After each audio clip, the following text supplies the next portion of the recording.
कुछ और दे रखा था उन्होंने।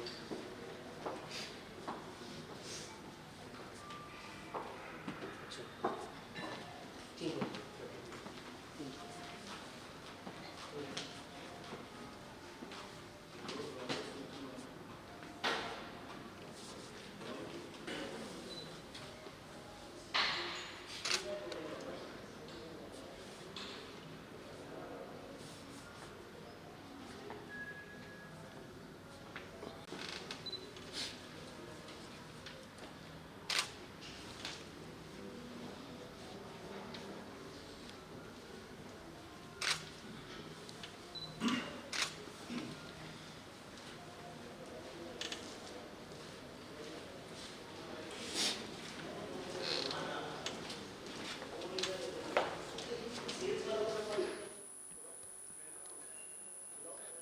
Good morning, friends. We begin with the today's seminar, and I would like to invite the honorable dignitaries on the dais, please. Shri R.K. Malhotra ji, Chairman EPCH, requested to please come on the dais. Shri Pasi ji, Shri Maninder ji, please. Hi, sir.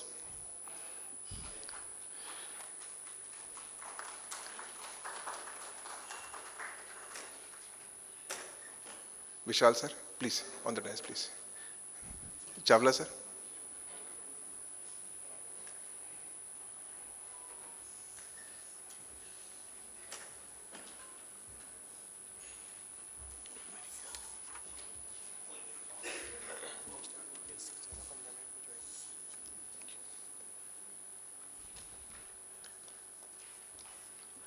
Thank you everyone for sparing your valuable time and coming to today's seminar, facilitating MSMEs to penetrate export markets. Chairman sir का thought था कि नया साल की शुरुआत है तो एक बार इंटरेक्शन होना आपस में आवश्यक है, उसकी के लिए एक्सपोर्टर्स को सभी को रिक्वेस्ट किया गया, आप सब लोग आए समय निकाल के। मंच पे विराजमान सभी अधिकारियों का भी मैं धन्यवाद करूंगा। श्री मनिंदर जी ने समय निकाला, विशाल ढींगरा जी, श्री चावला जी करनाल से आए हैं। मैं श्री राजेश रावत जी से रिक्वेस्ट करूंगा कि कार्यक्रम का ओपनिंग रिमार्क्स दें please.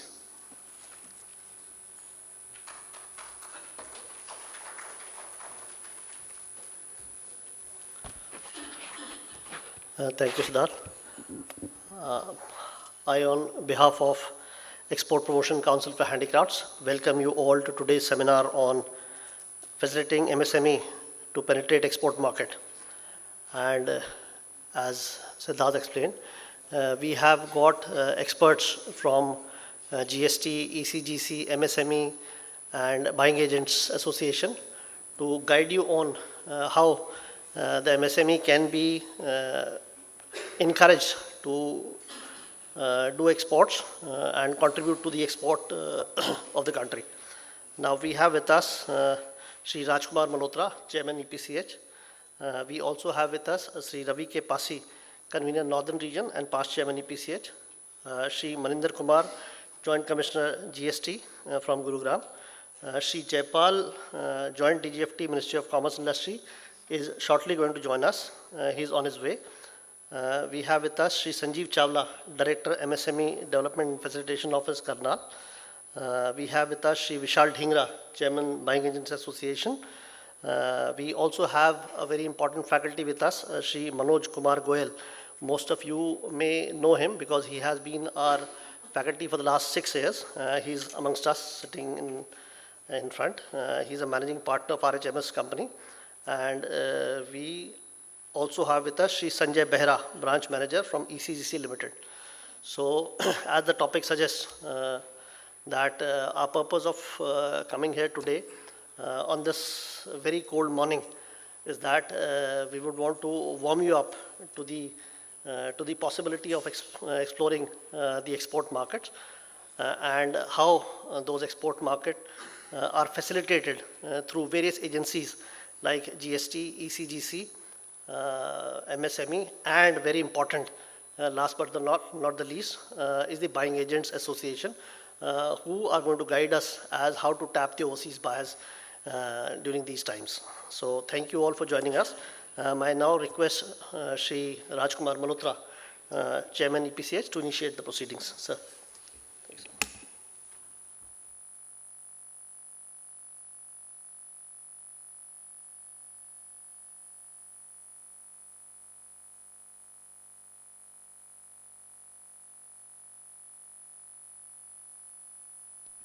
Hello.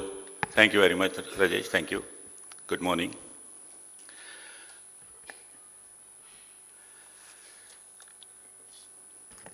Joint Commissioner Shri Maninder Kumar, Director Sanjeev Chawla MSME, Chairman Mr. Vishal Dhingra व उनकी team, Ravi Pasi, our past chairman EPCH, Shri Sanjay Behra, Mr. Manoj Goel,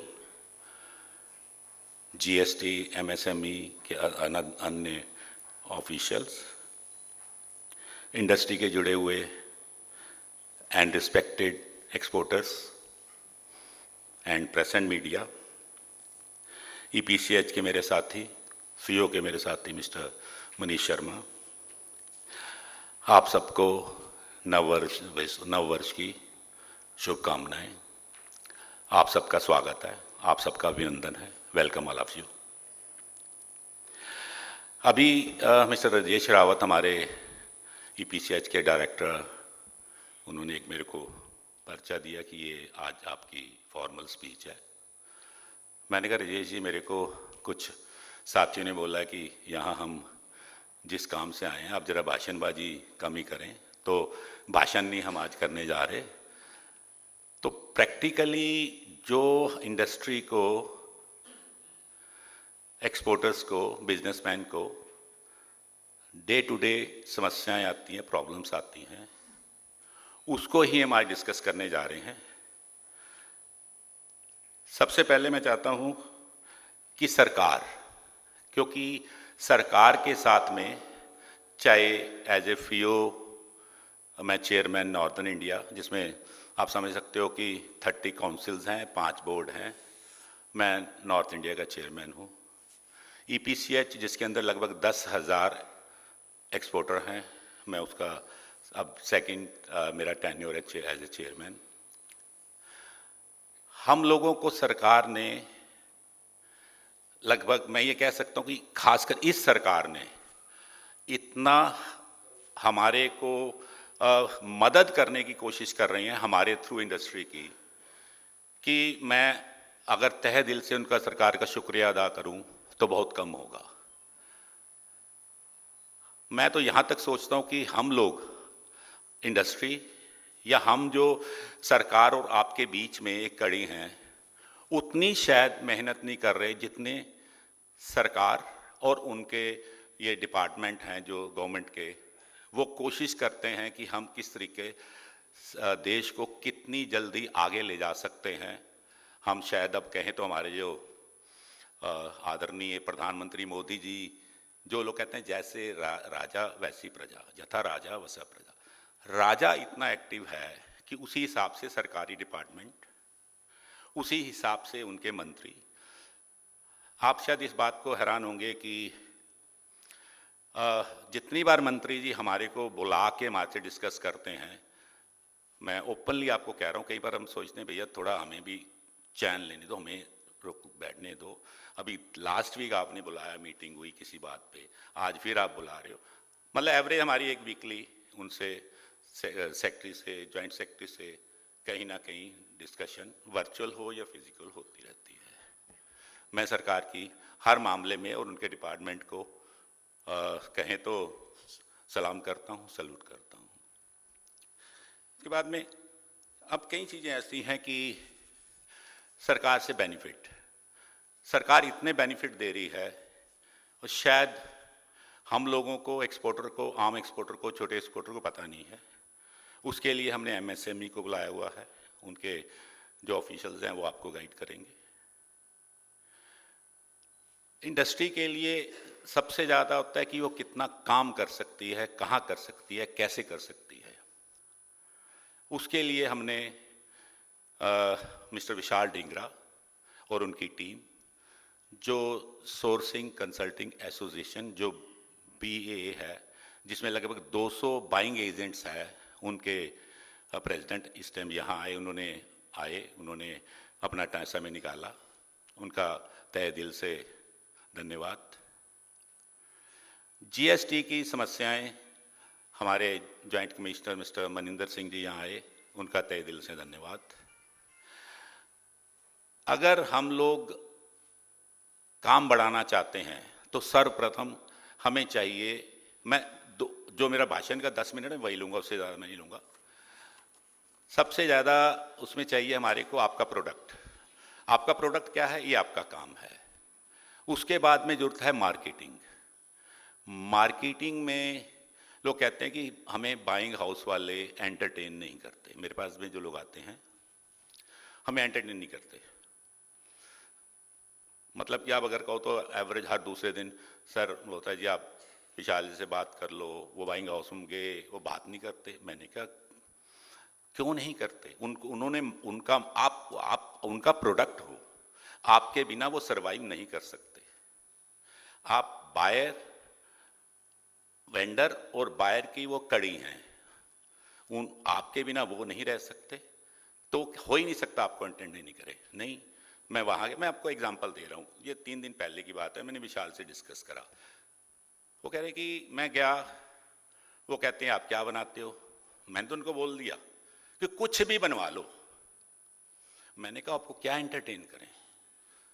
आज वो समय नहीं है आप किसी के पास जाओ कि आप क्या बेचते हो जी, आप कुछ भी ले लो, कुछ भी।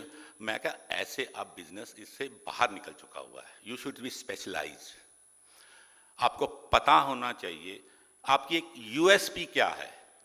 इन ब्रीफ मैं बता रहा हूं कि एक यूएसपी आपकी होनी चाहिए जिसको आप अपने, मैं ये वैसे विशाल जी का काम है, वही आप किसके बारे में बताएंगे, कि आप उनको जाके कहें कि मैं इसमें मेरी कंपनी स्पेशलाइज करती है।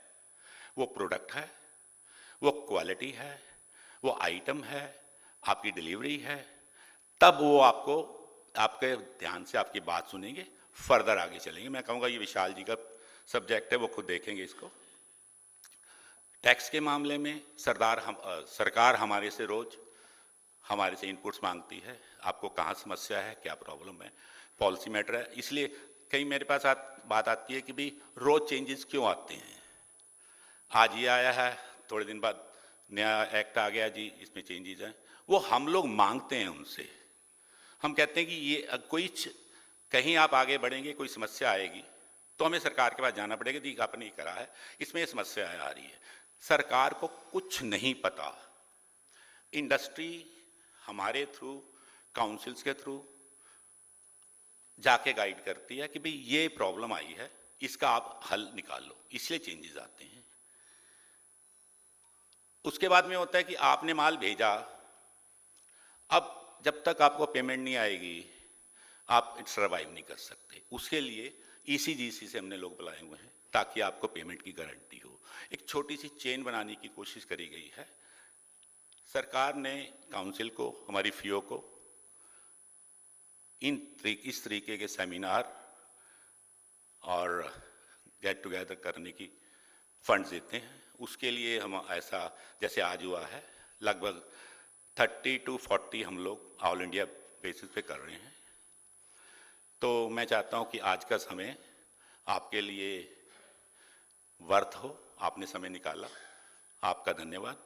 आप अपनी 1 by 1 जो भी समस्याएं हो सामने रखें, हम लोग जिससे कंसर्न होगा उसका जवाब देगा। आप अपना दिल खोल के इस बात को रखें। Thank you very much, thank you.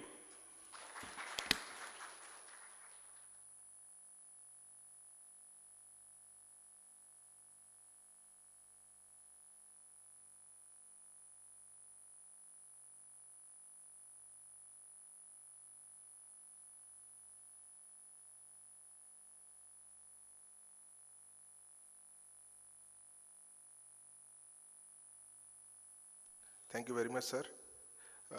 We would now like to request Shri Jaipal ji, Joint DGFT, Office of DGFT, Ministry of Commerce, Government of India, to briefly address the gathering.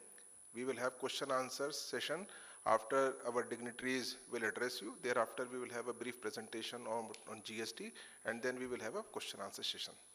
Sir. Thank you. Dignitaries on the stage and friends from the industry and trade. I am Jaipal, Joint DGFT, I am posted in DGFT headquarters right now in Vanijya Bhavan.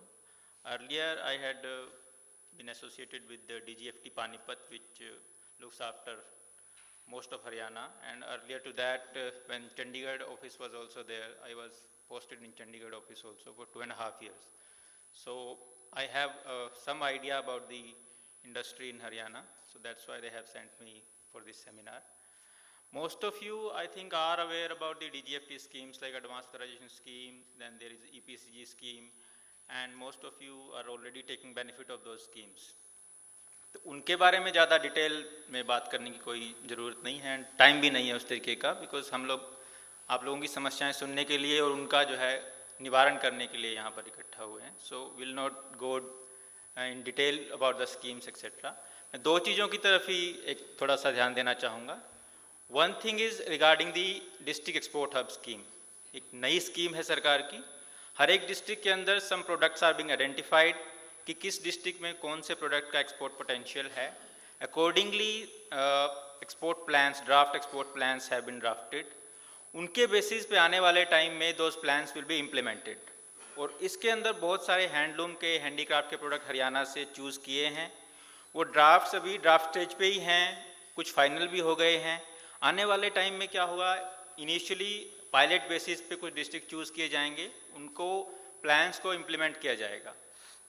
जो plans हैं उनके अंदर किसी district के अंदर export potential को कैसे tap किया जाए, या कुछ इंटरवेंशनल प्रोजेक्ट्स हैं, कहीं पे पोर्ट की समस्या है, कहीं पे एग्जीबिशन सेंटर, जैसे पानीपत में जब मैं था तो वहाँ पे एग्जीबिशन सेंटर बनाने की एक बात हुई थी, and we included that in the draft plan. तो इस तरीके से जितने भी हमारे हरियाणा की डिस्ट्रिक्ट हैं सभी के एक्सपोर्ट प्लान्स बने हुए हैं, उनमें प्रोजेक्ट्स हैं. So I would like to exhort you कि आप उससे एसोसिएट हों. हर एक डिस्ट्रिक्ट में इन प्लान्स पे काम करने के लिए एक डिस्ट्रिक्ट लेवल की एक्सपोर्ट प्रमोशन कमेटी बनी हुई है. काउंसिल्स हैं, वो भी उसकी मेंबर्स हैं. अगर कोई काउंसिल मेंबर नहीं है या एसोसिएशन मेंबर नहीं है, they can approach the district administration और दी DGFT authority in that district और उसके मेंबर बन सकते हैं. आपको प्लान के अंदर अपने जो प्रोजेक्ट हैं, अपनी जो डिमांड्स हैं वो इंक्लूड करानी है कि आने वाले टाइम में इसके ऊपर बहुत ज़्यादा काम होने वाला है, काफ़ी फंडिंग भी मिलेगी, तो इससे हमारे डिस्ट्रिक्ट का एक्सपोर्ट बढ़ने वाला है.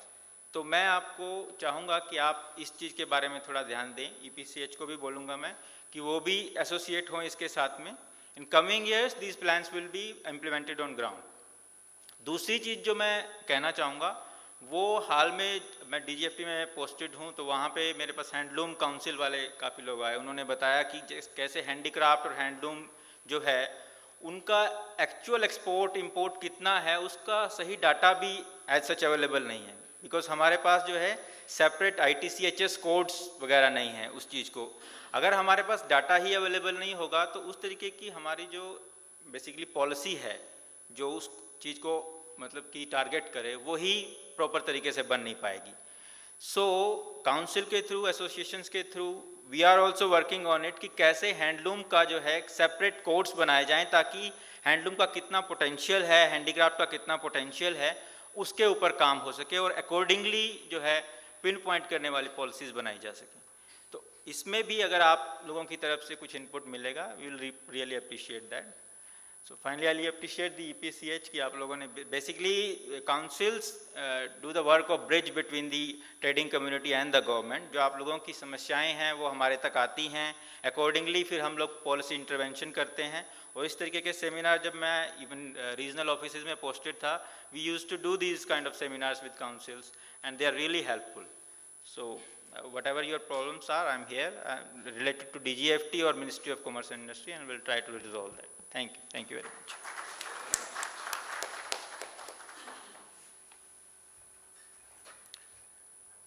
Thank you very much, Jaipal sir. Now I would like to request CA Shri Manoj Goyal ji to briefly apprise us on the latest updates on goods and services tax, that is GST. Manoj Goyal ji is the managing partner of Messrs RHMS and Company, and he has been associated with EPCH since the inception of GST in 2017, and he has fair idea about the problems, issues, and the matters that those have been resolved also. So, sir, please.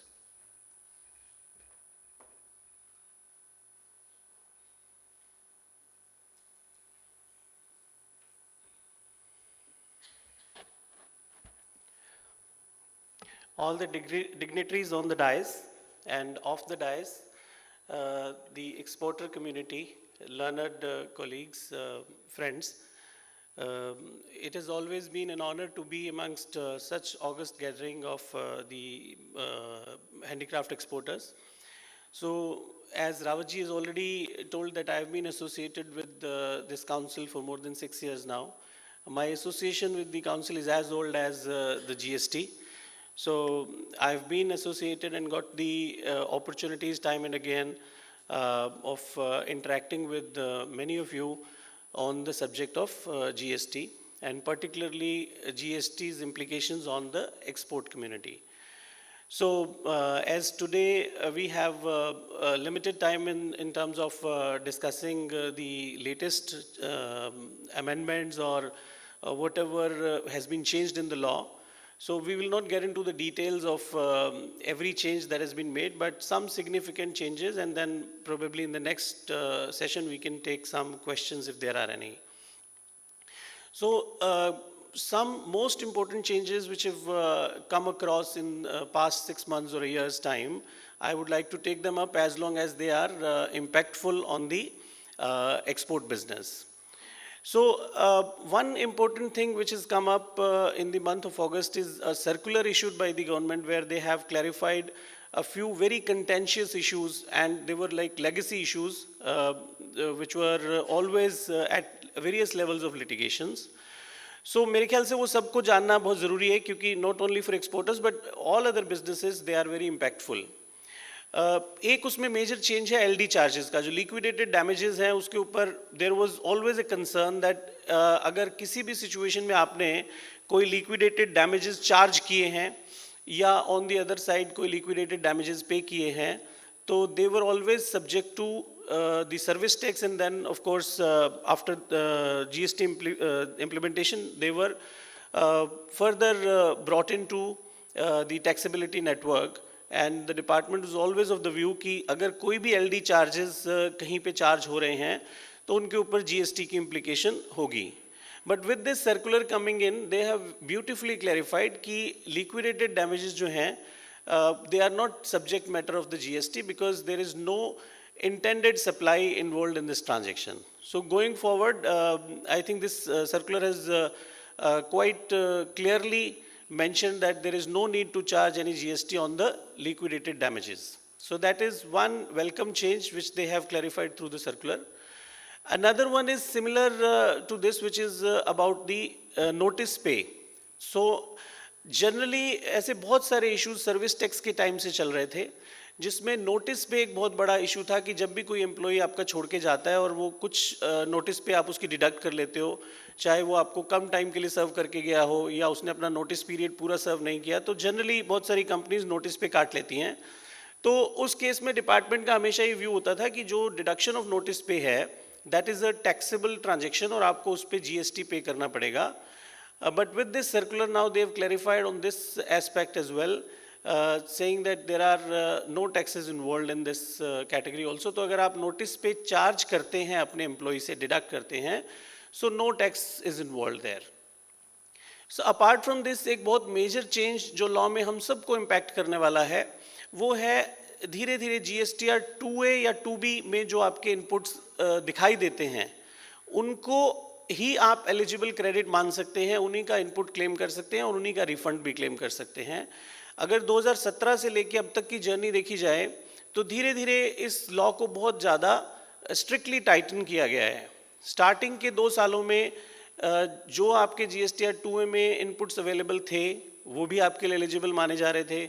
जो आपको किसी supplier ने कोई माल बेचा या services दी लेकिन उसने return गलत फाइल कर दिया या उसने टैक्स ही जमा नहीं किया, उसने GSTR 1 गलत फाइल की, GSTR 1 नहीं फाइल की, उन सारे सिचुएशंस में बहुत ज़्यादा लिटिगेशन था कि आपको इनपुट मिलेगा या नहीं मिलेगा. आपने कुछ मटेरियल खरीदा लेकिन जो सप्लायर है उसने टैक्स जमा नहीं किया. आपने मटेरियल खरीदा, सप्लायर ने टैक्स जमा किया लेकिन रिटर्न फाइल नहीं किया. आपने मटेरियल खरीदा, सप्लायर ने टैक्स भी जमा किया, रिटर्न भी फाइल किया, लेकिन किसी गलत आदमी के नाम पे उसका क्रेडिट पास ऑन हो गया. So there were so many issues कि 2A में अगर क्रेडिट नहीं आ रहा है तो आपको उसका इनपुट मिलेगा या नहीं मिलेगा. अब पिछले 5 साल की सिचुएशन अलग अलग टाइम्स पे अलग अलग है। स्टार्टिंग में आपको 2A में क्रेडिट नहीं भी अवेलेबल था तो भी लॉ कहता था कि आप इनपुट ले सकते हो। बाद में एक रेस्ट्रिक्शन आया कि आप जितना आपके पास 2A में क्रेडिट अवेलेबल है उसका मैक्सिमम 20% एक्स्ट्रा क्लेम कर सकते हो।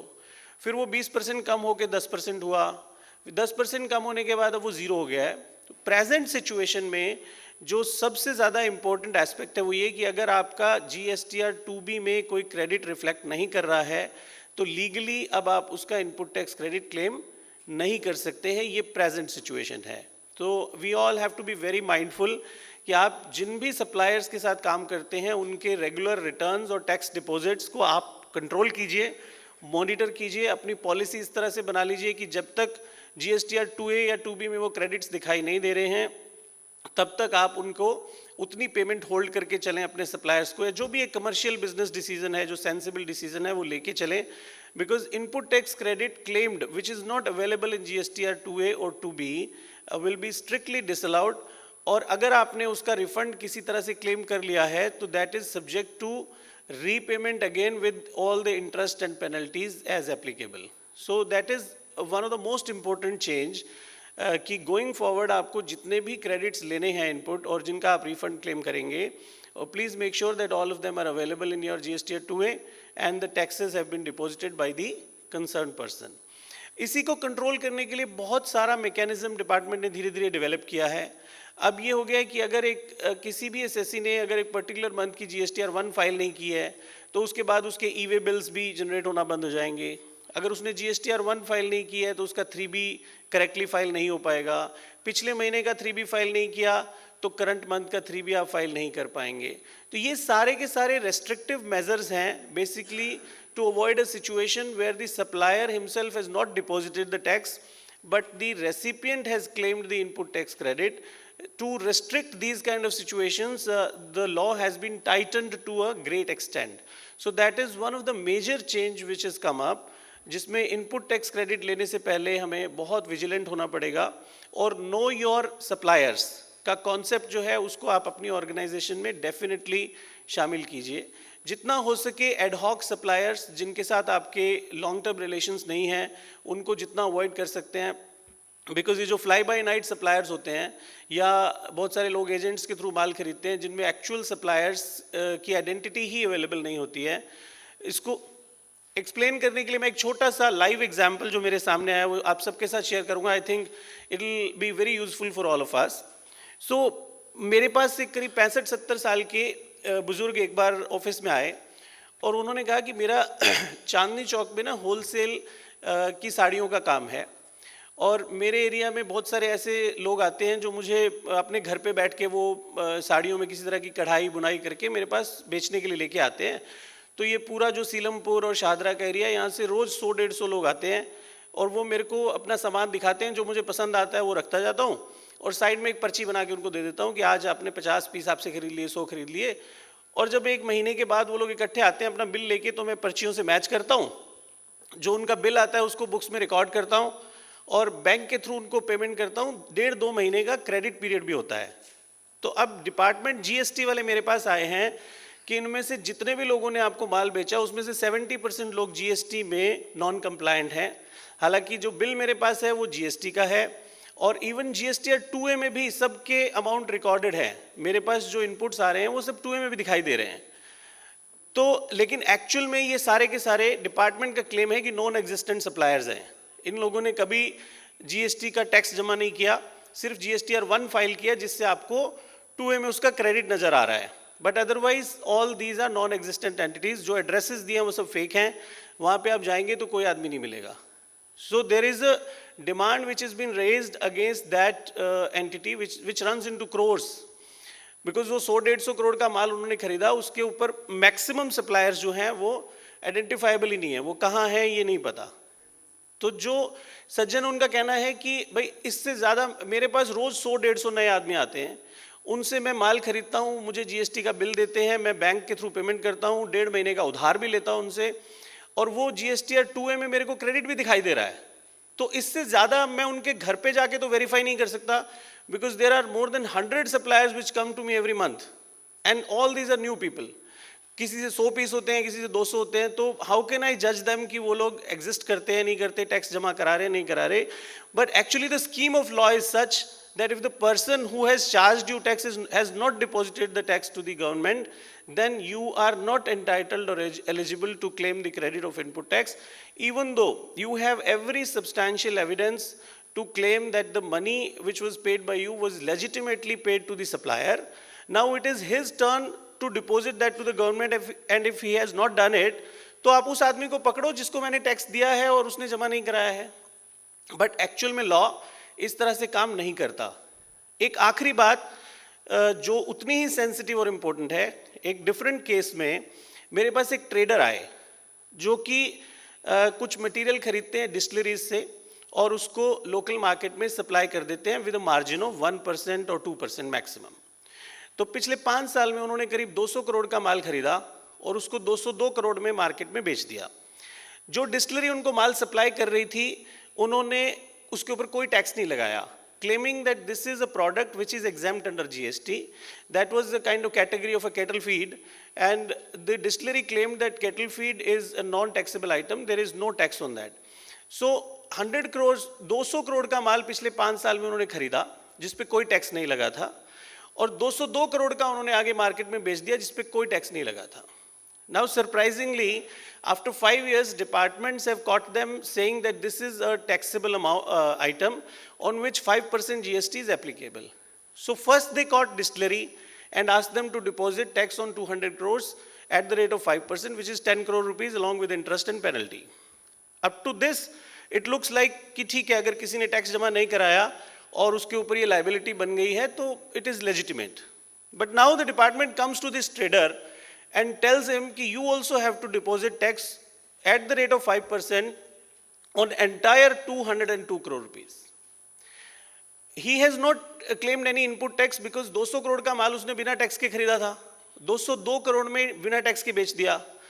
अगर आप कॉमन सेंस से बात करेंगे तो इट लुक्स लाइक कि at the most if I am answerable और liable to pay tax, it has to be on 2 crores of differential amount which I have gained as a profit.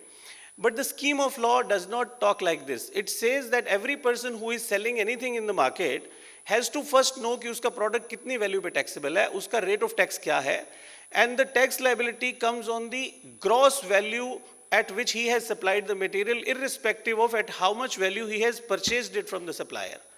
Even if the supplier has not paid taxes, it's a separate matter. The department will go after that supplier for the recovery of 200 crores, and the department will also go after the person who has traded the goods at a margin of 1% only, asking them to deposit tax at the full value of 202 crore rupees. So that is why it is very important to classify your products. Though you are in export, so every tax that you pay ultimately will come back to you as refund, but still the liability of tax rate applicable on your product has to be identified correctly. Otherwise it can have grave consequences, at least at the litigation level. So there are many such changes. So when the time permits and we have more opportunities to talk about the changes and the safeguards that one has to maintain, we will talk about all these things in detail. But for now, thank you very much. And in the question answer session, we can definitely talk about any other contentious issues where we can discuss and find out some reasonable answers. Thank you very much.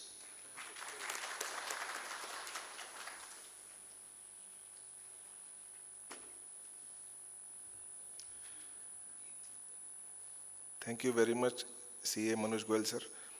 आपने हमारे सभी exporters को enlighten किया. सुबह सुबह topic थोड़ा सा वैसा है, लेकिन लोगों को सुन करके अपने अपने सब्जेक्ट सबको कोरिलेट हो चुके हैं. I think to continue with, मैं रिक्वेस्ट करूंगा श्री मनिंदर कुमार सर से, joint commissioner central goods and services tax Gurgaon, to kindly guide us.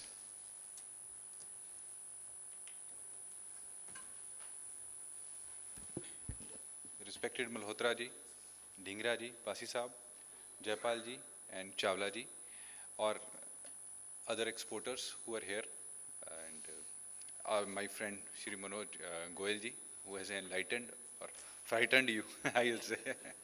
So I'll speak on two issues.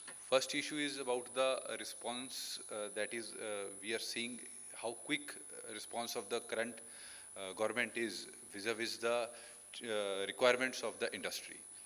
I happen to be working in a North Block from 2017, GST आया till 2019 end for 2.5 years. I was in the customs policy wing. So this your IGST refund thing was started by my section. In fact, that instruction is signed by me only. And the issues like risky exporter and all that, you all may be knowing, they were very much dealt during that time. First, I will like to tell you that this, as Malhotra ji has already told, that whenever they go with some suggestion to government accepts it and responds to it by amending the law. Manoj Goyal ji can tell you how many times GST rules or even the GST sections have been amended. Rather, it is such a difficulty for us, like हर 3 महीने बाद किताब खरीदनी पड़ती है फिर से. It's a problem for us also. But this is all because of the two factors. One, the law is in its very initial stage. It's just 5-year-old. And two, the response of government is quite positive. Wherever you are facing any problem, any bottleneck is there, the government responds quite quickly and the entire council deliberates over it and the necessary amendments are done. So they are very well taking care of the problems faced by the industry. So I was suggesting Malhotra ji also, because if these solutions to many practical problems that you are facing, it cannot be straight away provided by either by the department who are implementing it or by the practitioners like Goyal Sahab who can just guide you. But they need some amendments in the rules or the law. So for that I will request Shri Malhotra ji to take the suggestions from you and compile it and give it to us so that we can forward it to the policy wing who can examine and then issue circular or notification whatsoever is required. That is the first part, that entire journey of the GST has been really great. The tax buoyancy you have already seen, although it was affected badly by the COVID times. We all have seen that how COVID has badly affected the economy, but we have really bounced back and it is now on track. Last December also the tax collections were third highest since the beginning. So that is one good part, and a good role of industry, particularly exporters who are earning forex for us, is there. So we really appreciate your efforts in this entire tax buoyancy and everything. Now coming to the second part, which Goyal Sahab have discussed with you, that the responsibility of supplier is not doing this. I'll tell you this is a simple thing, that when we are in the policy, we are deciding, we always say that everyone will be compliant. We assume that everyone will be complying with all provisions and there will be hardly any aberrations. That is the first assumption.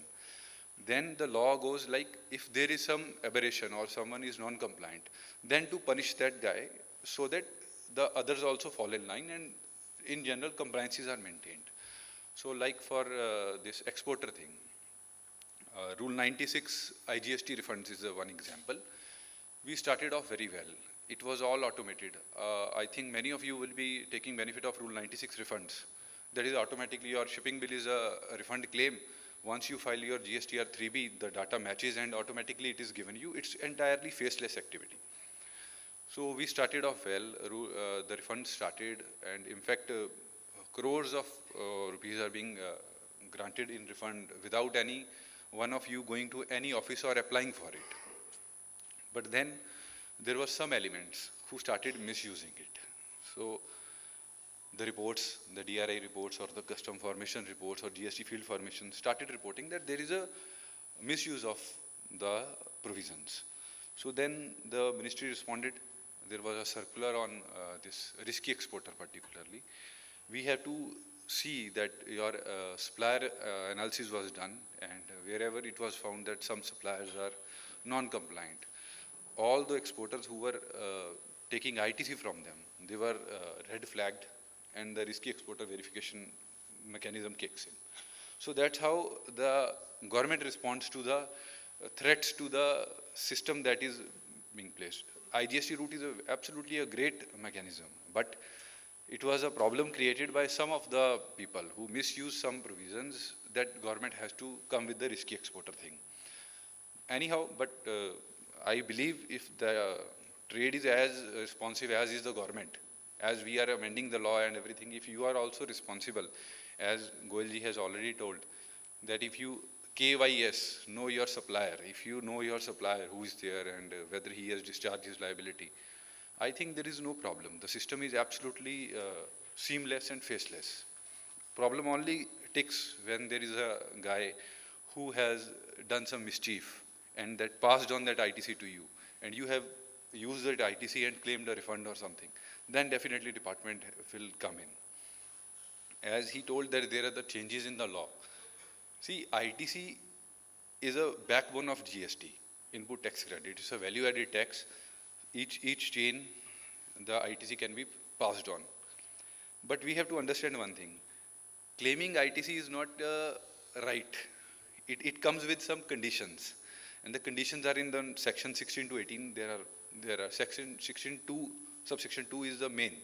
And the real problem is now section 16.2c, that whether it has been paid to government or not. You please come and sit in my place and then you tell. If someone has not paid anything to government and other one has claimed benefit out of it, the net loser is the government. Who is government? We all are the government. We choose the government. What does government do? Government collects the tax and uses on the country. We build roads, hospitals, airports, seaports, everything is done by the government from the money that they collect from either direct or indirect taxes. So if something is not paid by a supplier, particularly he is not paid, so we are very well justified in demanding that. Although this is a subject matter of litigation, and as the law is evolving, we don't know in next 3 to 4 years what final shape it will take. But yes, as far as exporters are concerned, I will recommend you that you go for this know your supplier thing. Your supplier should be there and you should be very much aware whether he has made his all compliances or not. His filing of a return or his actual existence is actually a question. If you come and on the side of implementation, how can you be telling that, okay, Mr. A has passed on and he is not existing. One report is there, उस address पे वो कभी है ही नहीं. So how can you, this demand that we should not demand from the receiver is actually very difficult for me to say at this point, because it's a policy matter. If some amendment will come, it will come in future. But as law is, so you have to abide by the conditions imposed by section 16 while availing your ITC. That's all we have to say. Remaining, rest assured, the entire government machinery is supporting you people, because not only you get forex, but you generate employment. You are the backbone of the economy, and so we really appreciate the tax payments made by you, which have been helping us to build this country. Thank you. Thank you very much.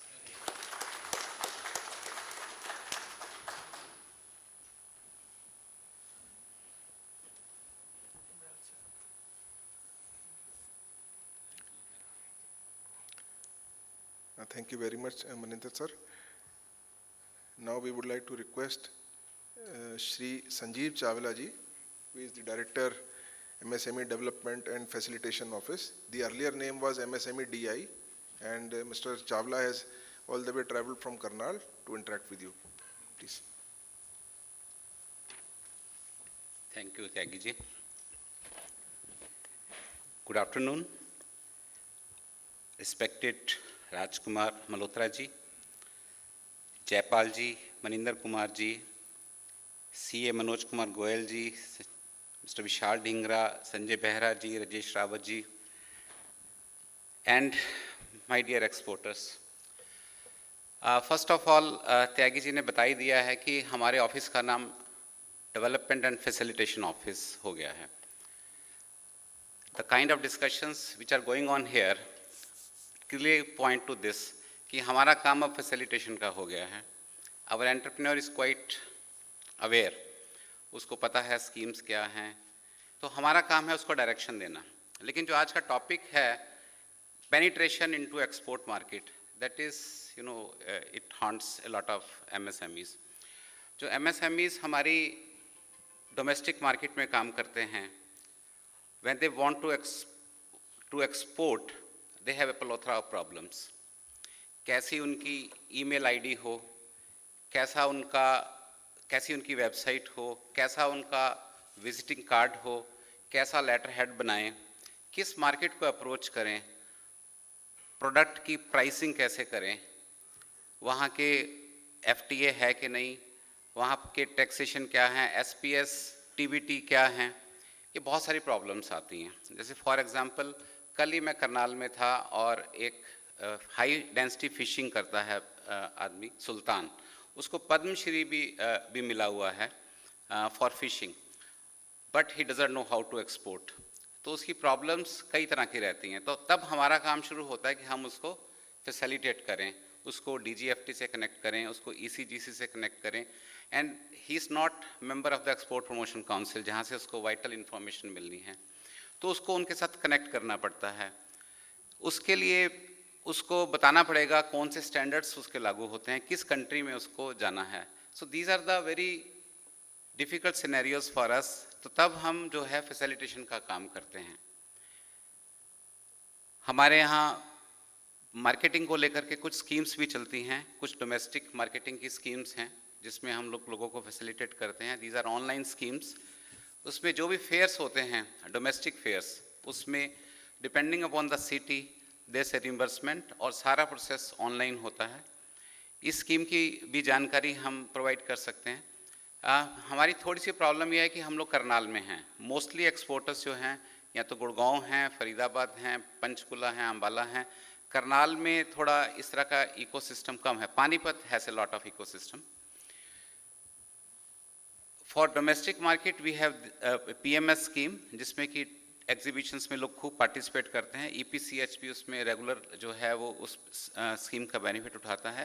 Then we have a scheme for international cooperation, जिसमें कि exporters जो हैं exhibition में participate कर सकते हैं। 10-10 लोगों का ग्रुप जो है वो मिनिस्ट्री की वेबसाइट के थ्रू अप्रूवल लेकर के हमारी फरवरी में जो है वो साइट ओपन हो जाएगी। पूरे साल के लिए एक प्लान बन जाता है।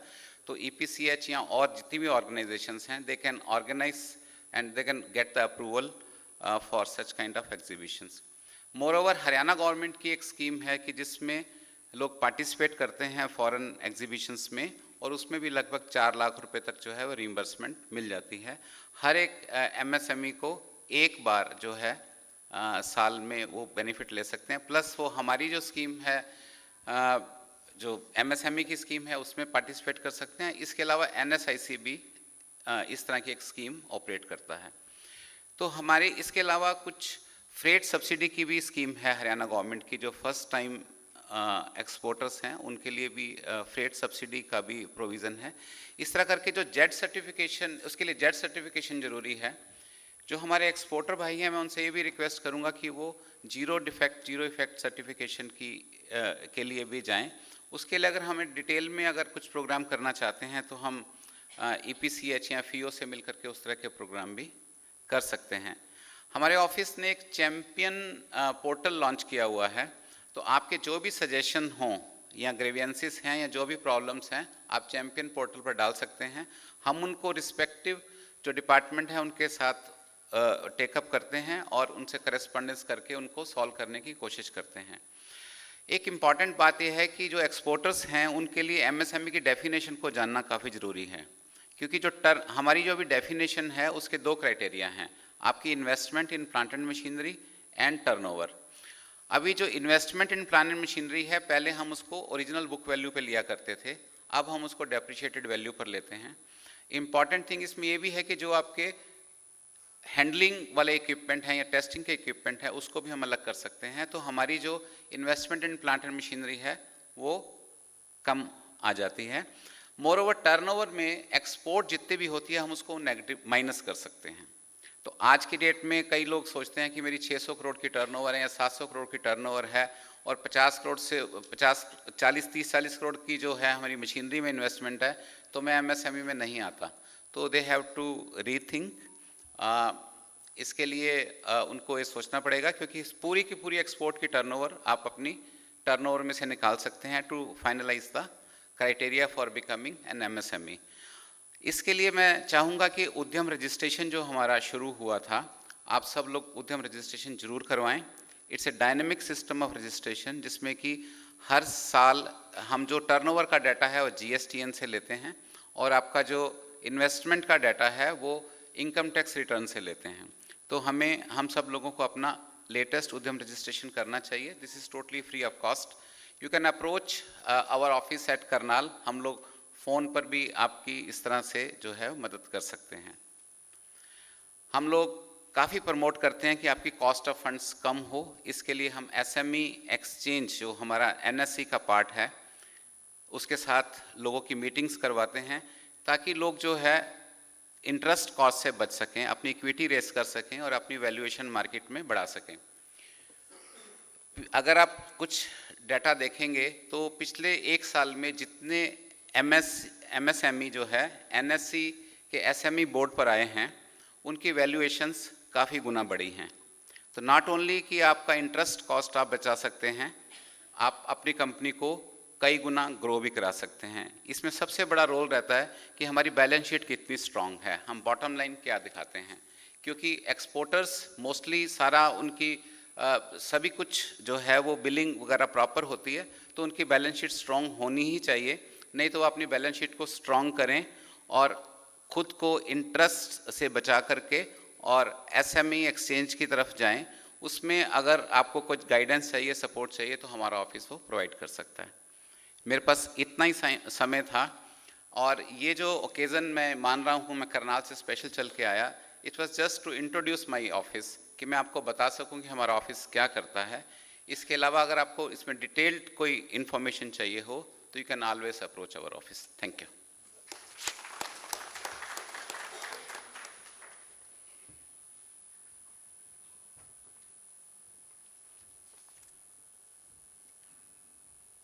धन्यवाद चावला साहब। आप करनाल से आए, हम लोगों को अपनी मिनिस्ट्री के बारे में जानकारी दी, लाभान्वित किया।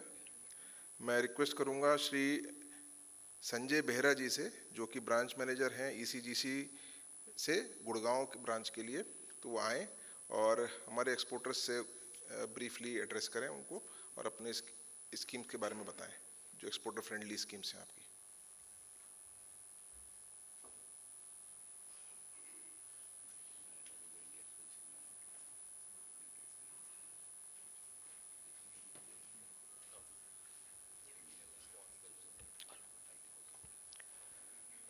Respected dignitaries on the dash, respected dignitaries of the dash, and my exporter friends. Good afternoon to all of you. I am Sanjay Kumar Behra, branch manager, ECGC Limited, Gurgaon branch.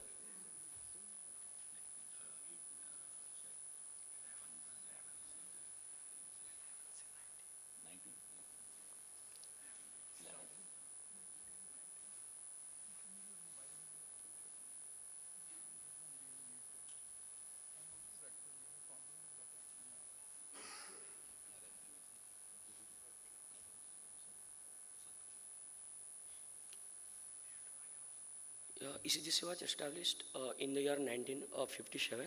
I'll not take much time on all these things. I'll focus that how ECGC will help the exporters. Basically, ECGC covered the risks to the exporters, where the exporters face the problem of non-realization of payment. It may happen on account of the commercial risks or the political risks. Similarly, ECGC also provide insurance to the banks, because the banks were providing the export finance, working capital finance, whole turnover packing credit advances or the whole turnover post-shipment advances to the exporters.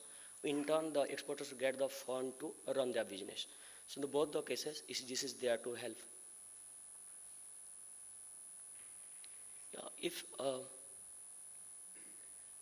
If exporters tax ECGC policy, that these are the benefits, like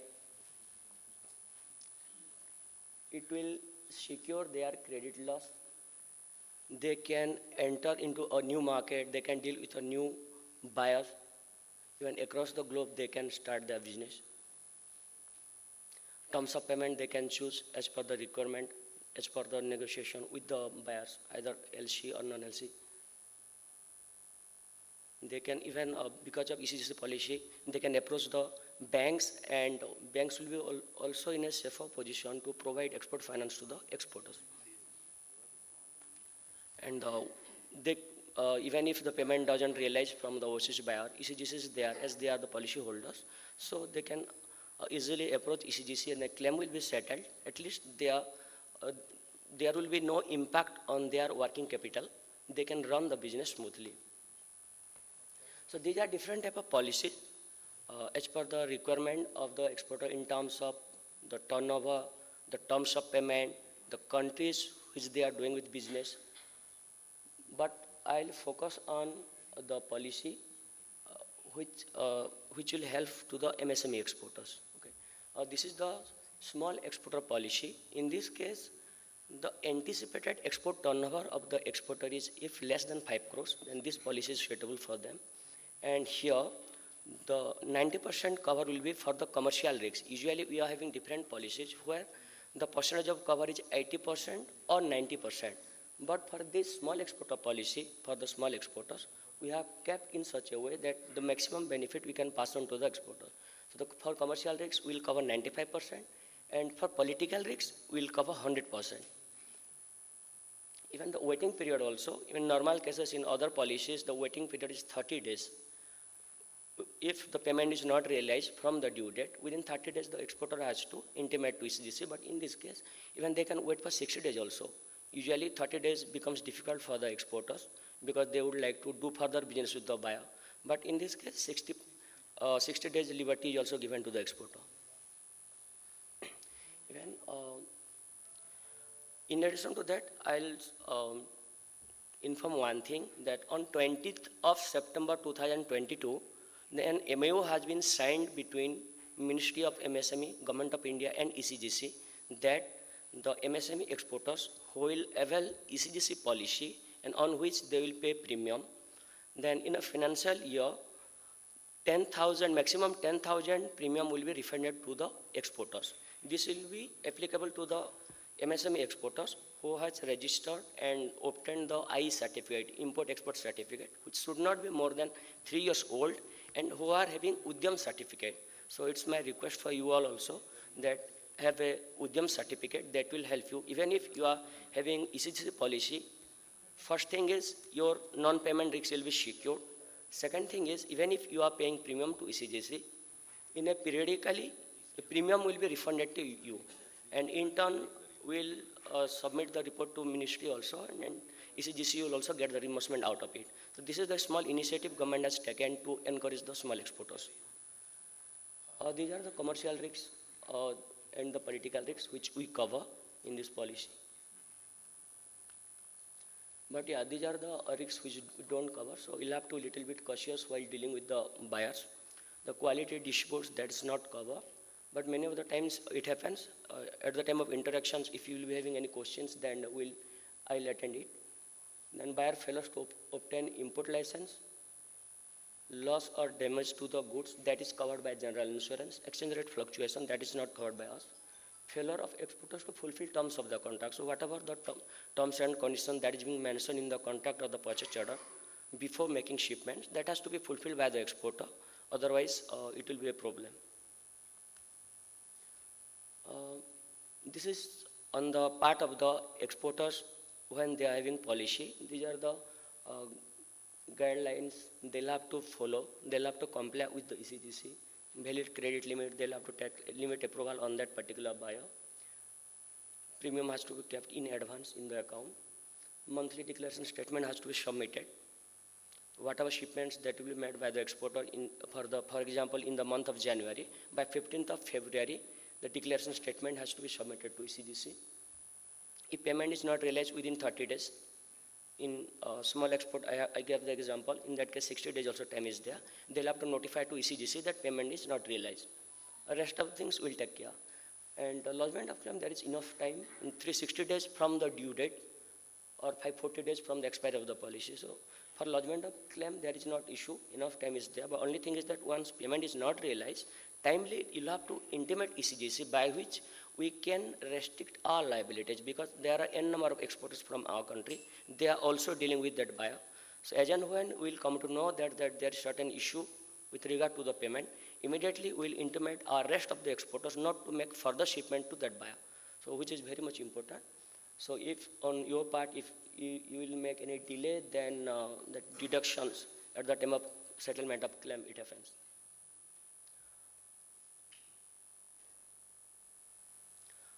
Basically, we are doing, because the branch level we are issuing the policy, collect the policy proposals and all, we are providing credit limit approval, policy documents, even the claim is settled branch level also as per the DOP. But the basic there are two pillars of ECGC. One is the buyer underwriting department, another is country underwriting department. They are, both departments are located at Mumbai head office. They are working on it relentlessly. So at present, we are covering 239 countries. So the countries are classified into 7 categories: A1 to D, A1, A2, B1, B2, C1, C2, and D. And this country classification is important because on the basis of which we charge the premium. Okay, and these are number of factors on the basis of which the country is classified, like this. And broadly, we classify the country into open cover country and restricted cover country. In case of open cover country, it becomes easier for the exporters. Once you will take approval from ECGC on a particular buyer, within a year we can make the shipment. Even you are having 2 to 3 shipments in a year, that limit approval which we have given, that will be automatically activated, and even for another 4 to 5 years also we can make the shipment, not an issue. But restricted cover is something like that, wherever there is certain issues for those particular countries. As on date, we have kept 53 countries on restricted cover countries. So in that cases, that report or the approval which has been given to the exporter doesn't valid for more than 1 year. There are certain countries where we have kept this report will be valid for only 6 months. Thereafter, again, fresh report will be called for on that particular buyer and new limit will be fixed. There are a few countries where the limit will be valid for only 1 year. Again, exporter has to approach us for another report.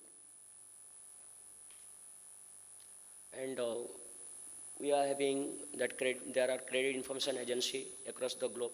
We are having tie-up with such 25 overseas credit information agencies, and we are getting the report from them. As and when we get information from the exporter that they would like to do business with any new buyer, if it is available in our record, then it's fine. Immediately you can issue the policy or can provide the limit approval. Wherever we find that the buyer record is not available at all, immediately we inform our credit information agency. In turn, they will get a report on it, financial as well non-financial parameters. They will provide, the report will be provided to us, on the basis of which our country underwriting department and buyer underwriting department, they will work on it, and finally we will decide that what should be the terms of payment that the exporter will deal with the buyer, what should be the maximum risks ECGC will cover on it, whether risks will be covered on the buyer or not. These are the things, and accordingly we will intimate to you or the approval will be given to you. Thank you. Because of paucity of time, I complete like this. Thank you very much.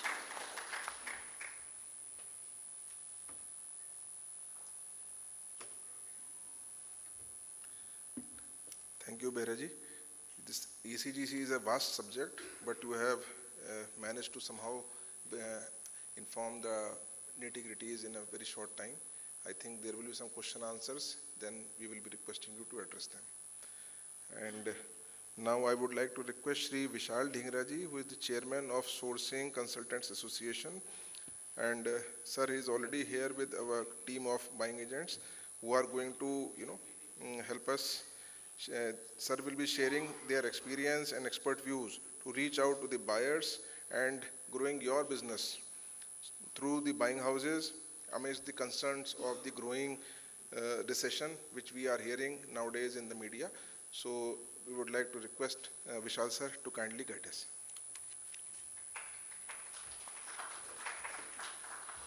Good morning. First of all, a big thank you for all the dignitaries on the stage, coming all the way from Karnal. Nimish sir, you came in late, but good morning again. And all the respected members from the export community coming out on such a cold day. Thank you very much for all being here. I'm actually honored to be here amongst all the intelligentsia who are trying to help the country by creating a platform for the export community. As an agent, we get to learn every day that the MSME sector, the DGFT, the GST, all of them are creating a field where the eventual exporter will be created for the buying agent to go and sell out overseas. So thank you all for creating that platform and the Government of India for helping us out. Now coming to the question of what Rajkumar ji called me the other day to say, that Vishal, you will have to come and attend and explain the export community as to why, one, we do not interact with you very openly, or why we avoid your phone calls and other things. Two, how do we guide you to take your product and sell it overseas? Those are the two major things for a buying agent. That's what our job is. To begin, I would say we are very, very fortunate that we have amongst all the export community who put in their effort, their money, their experience to create a factory for us to sell. So I would thank everybody in this room who have created those infrastructures for us to sell. Yes, now the second stuff, why can't we sell everybody? That is the question at times. So how do we overcome, or how do we sell you better? The question is, we need factories who are compliant. We need vendors who understand the overseas market. The markets currently are very, very volatile. They are very dynamic. In the past 1 year, we all of a sudden realized that Europe is going very heavy on the sustainable. It could be sustainable packaging. It could be FSC wood. They're not accepting Vrish currently. They are going for the GRS in the cotton. As Nimish sir would know, everybody is seeking the cotton which comes with all these certification, the wood which comes with all these certification. So in the current scenario, even we are learning and trying to adapt ourselves and teach our export community as to how to respond to those things. Now the question, why we do not interact much. Till 2016, we were not under one umbrella as agents. In 2016, when the GST came, we tried to come together to ward off the GST, which is now being paid by the agents on the services which are all earned in foreign currency. We failed at that, we are paying the GST, but thankfully we all came together and we have started evolving in an association or an organization where we realize that we have to communicate more and more with the export community to understand them better and to sell them better. So you will have to excuse us for the past, but in the future, we are going ahead more and more by interacting with the export community under the umbrella of EPCH, FIO, AEPC, Carpet Export Promotion Councils. We are interacting with them more and more. We are holding buyer-seller meets. We are traveling with our buying agent community at times to all the production centers like Panipat, Firozabad, Agra, Muradabad, so that there is very minimum or there is maximum exposure of the agent and the factories in those areas. So we are also learning as a new association. EPCH is a very old association. FIO is a very old association. We are trying to learn from their experiences and implement them at our level so that our association grows and we learn more about your factories and you learn about the strengths of the agent also. Not every agent will be able to sell your product. They may have certain clients who would only buy that kind of product. So we are trying to reduce that gap, bringing all the 200 agents together to meet, say, the 2,000 factories which would exist, say, in Delhi area or Panipat area. So yes, we are learning and we can do more of the question and answer session after this. The meeting is over. We are right here. All the agent community of my friends are also here to answer you all the question and answers. I will take here, as you would have seen right here, how are we trying to help? The factory due diligence. The buyer will ask us, is the factory compliant? Social compliances, other compliances. You all are aware of them. Even the Government of India is now very, very strict when it comes to, say, child labor and the social compliances. Since we signed the WTO, the Government of India, we have to follow those laws. So it's not nothing new. We're just trying to make sure that we are able to sell more of India, Currently, we do have a chance with all the China thing happened in the past, unfortunate though, with the COVID in China, but we do see some kind of growth for ourselves in the coming years. We are also trying to help our vendor community in Panipat, in Jaipur, in Jodhpur, in Moradabad by way of skill development, by joining hands with the EPCH. Wherever they have an office, we go and we teach the export community. That is how we are trying to help the export community. Again, standardization of the product, how about the performance of the product, be it in apparel, be it in handicrafts, how will a product perform? So first we are trying to teach our BA community, and then we are trying to teach the export community. Supply chain management, as we all know, it is of course of late in the past COVID time became very, very important, and we learned a lot. The focus group BSMs, as I earlier said, the buyer-seller meets, we try to host them at the fair, be it at ABC or EPCH fairs. We are trying to host more and more get-togethers, and again travel more with the buying agent community to all the production centers. Factory tours, we have done them recently, not only trying to, I do not know what an exporter would know. I can only have, say, knowledge from the top. So we are trying to teach our buying agent community to understand more problems of the exporters, how product is made, what could be the shortcomings. So we are also trying to learn and trying to implement and explain back to the community. Well, thank you very much. I took more time than anticipated, but I'm here for after this meeting for any question and answer session. Thank you again very much.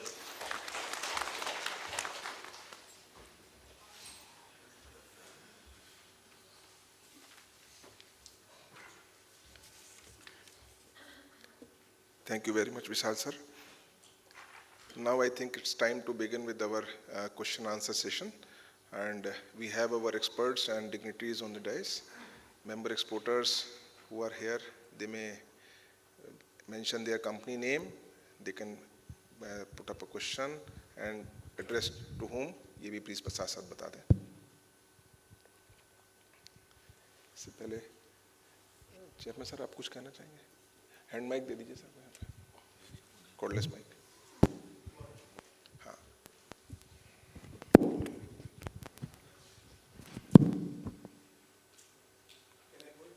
Yes, please.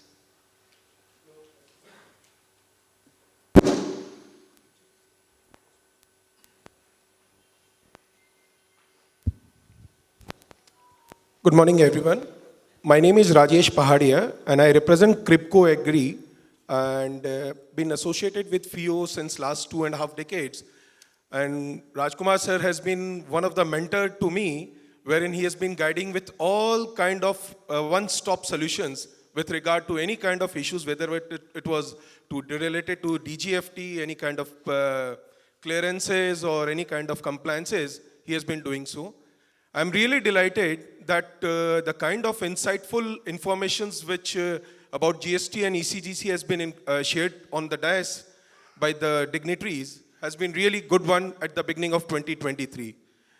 As our government has been into this focus that 2023 has to be a very, very delightful year for the exports also, although I represent the agri commodities, grains and pulses and sugar exports, and the problems which were expressed by Goyalji about the GST, we are also facing the same thing. Product was maybe different, but the issues were almost the same. I'll be in touch with all the dignitaries on the dais, and I'll be taking this opportunity and this platform to interact further with regard to the issues or kind of a trade facilitation. Thank you. This was kind of a sum up, not a question and answer for me. Thank you very much.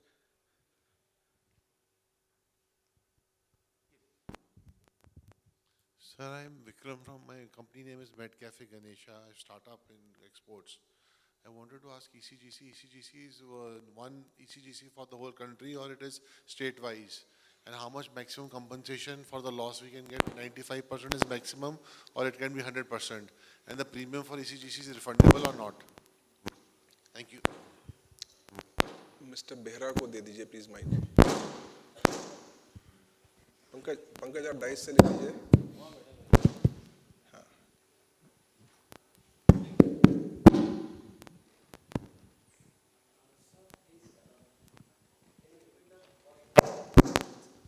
first Sir, questions. Sir, ECGC is one ECGC for the whole country or it is state-wise different? Sir, help the exporters, ECGC,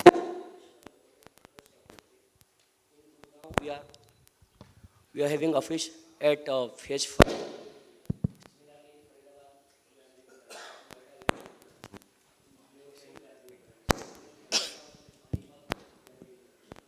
Like that.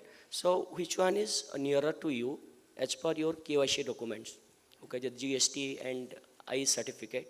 You approach the nearest ECGC branch office because we are having also certain guidelines as per the jurisdiction we can issue the policy. So if you are nearer to Gurgaon branch, please come to us, we'll guide you. Okay. And second thing, we're talking about 95% or 100% cover. 95% cover is for the commercial risks. I discussed in the presentation about that the small export policy is there. We cover 95%. Otherwise, the rest of the policy, usually we cover 80% or maximum 90%. And for the small exporter policy, 100% risk is covered for political risks. To encourage the exporter to maximum benefit pass on the exporters, we are having this policy. A premium, sir, normal cases the premium is not refundable once premium is paid because we are covering the risks.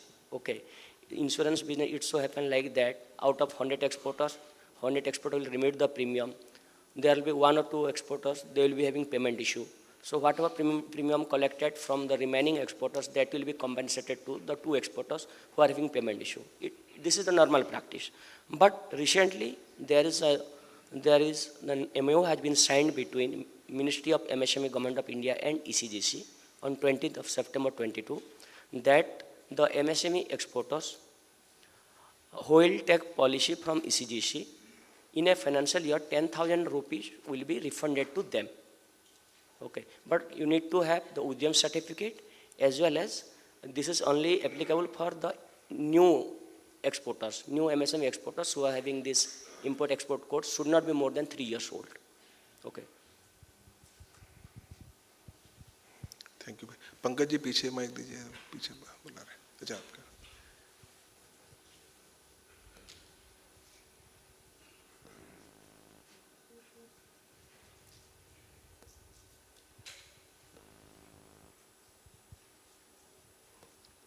Satpal आप देखना ये DISE पे रखे हुए mic चल रहे हैं ऐसे ही.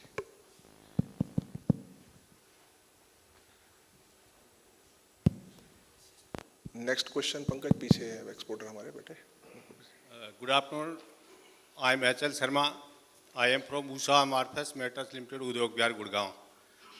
We are the 100% export-oriented unit from last 23 years. So my question, said Jaipal sir, actually we were getting the benefit of MEIS up to year 2021.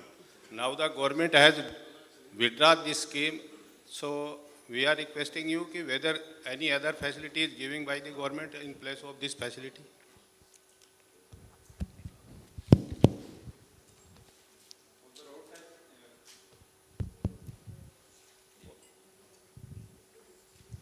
Although there is another scheme called Road Tap that has replaced MEIS as such, but the nitty-gritties of 2 schemes might be a little different. In near future, a scheme similar to MEIS, that's not on horizon as such, but the inputs are continuously received from industry and these are considered by the government. So in future, there may be some scheme, but as of now, in very near future, there is no such scheme. Okay, sir. Thank you. ये sir आप एक question पूछ रहे थे ECGC की fees पर आप कुछ पूछ रहे थे ना. आप इसे कह रहे हैं. हाँ, इसमें हरियाणा गवर्नमेंट की भी एक स्कीम है. उसमें जो नए एक्सपोर्टर्स हैं उनको 1.5 लाख रुपए तक पर ईयर आपको रिम्बर्समेंट मिल सकती है 50%. तो हरियाणा गवर्नमेंट की भी एक स्कीम है. आप इन्वेस्ट हरियाणा पे जाकर के इस पे अप्लाई कर सकते हैं.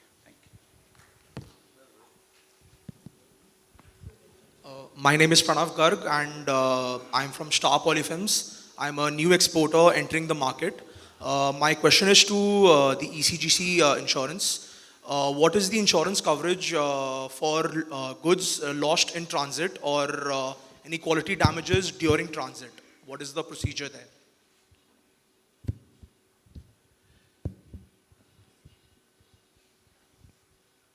Sir, ECDC specifically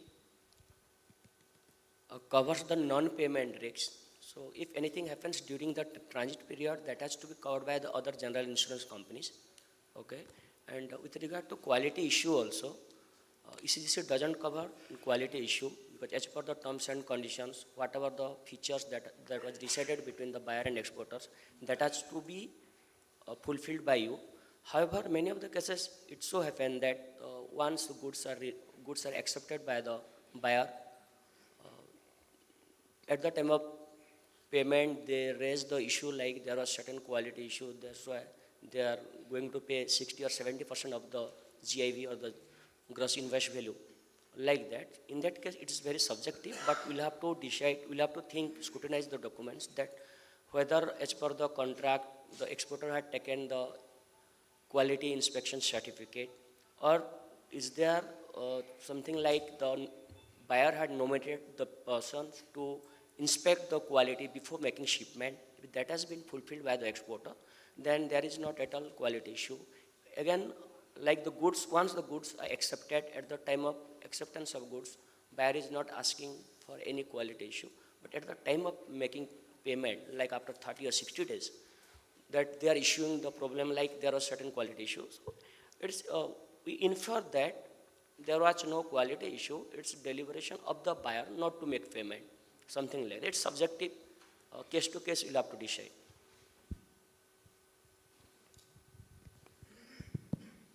Hello. Hi. I have a very broad level view, which I wanted your take on, which was the world economy slowing down, and what your thoughts on the same would be it the US or Europe or China as well. How can we better shape the next 1 to 2 years to be better prepared for this? ये question आप किनको address करना चाहेंगे? विशाल sir को? Okay. Yes, please.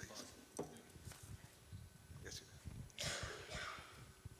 Well, to answer your question, actually, first of all, the economies are certainly slowing down.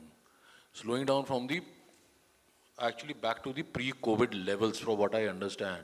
During the COVID, I think everybody in this room must have seen that the business went up for all of us, I believe, sitting here, right?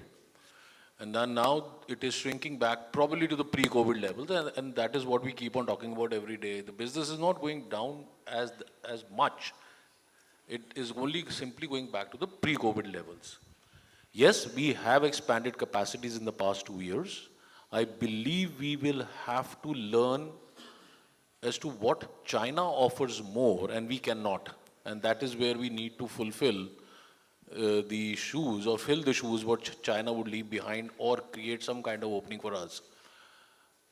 Personally, on the apparel side, I see huge amount of growth happening, at least for our business or our clients, because I don't represent all the clients, but for our clients, currently we have seen that our growth in the apparel is almost 100%. And the same we experienced in the handicraft trade also. During the slowdown, we request all the exporters to add more capacity or actually build more capacities. And the most important thing, as I said earlier, also we need to learn more on the sustainable packaging and on the cotton. We need to basically learn more and more and create more raw materials, which we don't have currently. I think we signed an FTA with Australia where we are getting cotton cheaper now, right? So we need to learn more and more with the help of DGFT and other that how do we get cheaper inputs to compete better. Our taxes are not going down, as he said, Mr. GST, that the taxes will remain the way they are. So we need to learn how to get better inputs and create more capacities so as to get the economies of scale. That's it. I don't see much happening. Morning, sir. This is Vidhi. I am from Chavla. Sir, this was just a few months back, a little before Diwali. I tried for the MSME registration for Udyam certification. And it so happened because there's so many websites on the Google platform when you're literally Googling. So there's so many of them, and I ensured that I go in for msme.gov.in, something like that sort of. I paid about 2,500, and I just to get myself registered for Udyam registration, and thereafter they asked me for an OTP, and I refused to give them the OTP, and the person banged the phone down, and thereafter I realized it was a fraud MSME website. So I kind of got saved because I refused to give them the OTP, but I just realized that there is a lot of bluff that's happening at the name of MSME, and a lot of fake websites with msme.gov, because whenever you're looking and you ensure that you're looking for a gov.in or something like that, which you are sure that is affiliated to the government of India. So, but I still obviously, I wanted to report this, but I paid up 2,500 also for that small amount for that, but it was a bluff thing. So I wanted to get the right website for the Udyam registration. Yes, I know that this is happening so many sites. We have taken action also against so many sites, but we take action and then we against 2 and then 4 come up again. So that's a problem. I'll share the URL. I have a presentation, and in that URL is given. I'd like to take a few of your visiting cards, probably post. I'll show you. Yeah. So that if there are any queries. Our registration is totally Free of cost, I believe. and it takes hardly 2-3 minutes, because the data is taken real time from GSTN and CBEC sites. So it takes hardly 3 to 5 minutes to register. I mean, it's Aadhaar OTP is generated, and with that validation is done. Once validation is done, the process is very fast. No, that I understand, because I went through a couple Sir, of. we have opened it on This is Champions site, and maybe a link is given here also. So this as MSME Udyam registration process, this site is given here. So this is a champion portal also, where I was telling that you can give us suggestions or grievances or complaints or your observations, and then the URL for Udyam registration is also given here. I will share my number with you.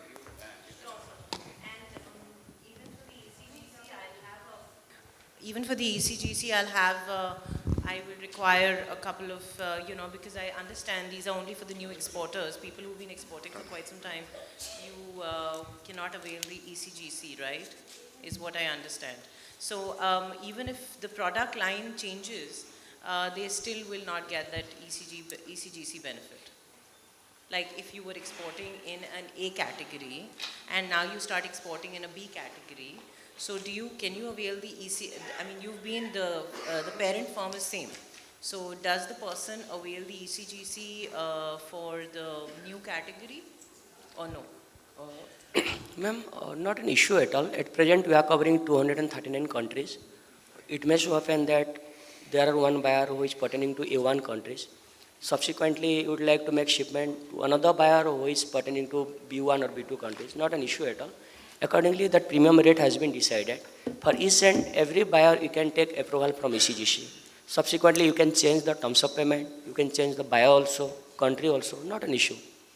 Okay. No, I mean the benefit that you're saying, annual benefit for a new exporter for the first 3 years. So it's only for a parent company who's been into exports for the 3 years. But even if they change the product line, they can't avail any of these benefits. Yeah, they can avail. Ma'am, this Ministry of MSME and ECGC, that MOU has been signed.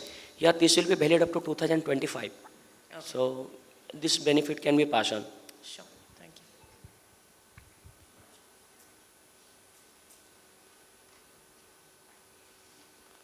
you. Any more questions, please? Sir. Please, आप बताएं sir. Good morning. I'm Sanjay Khurana, representing this buying and sourcing consultants. I have a question to Mr. Maninder Singh and Mr. Sanjay.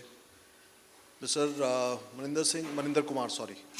Sir, I got involved into, as sir mentioned, that GST was implied on us. We went to North Block almost like 20 times. We have a big file.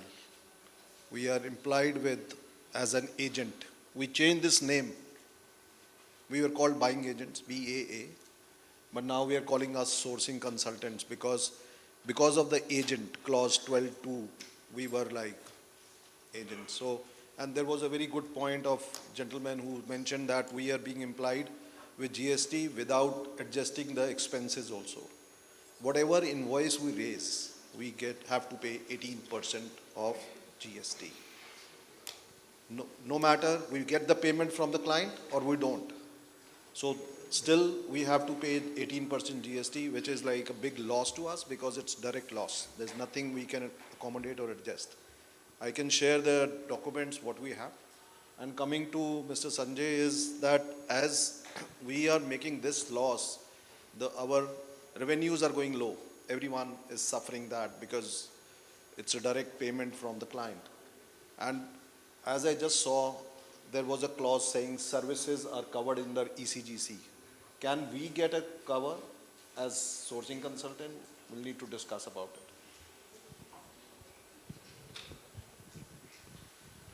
Sir.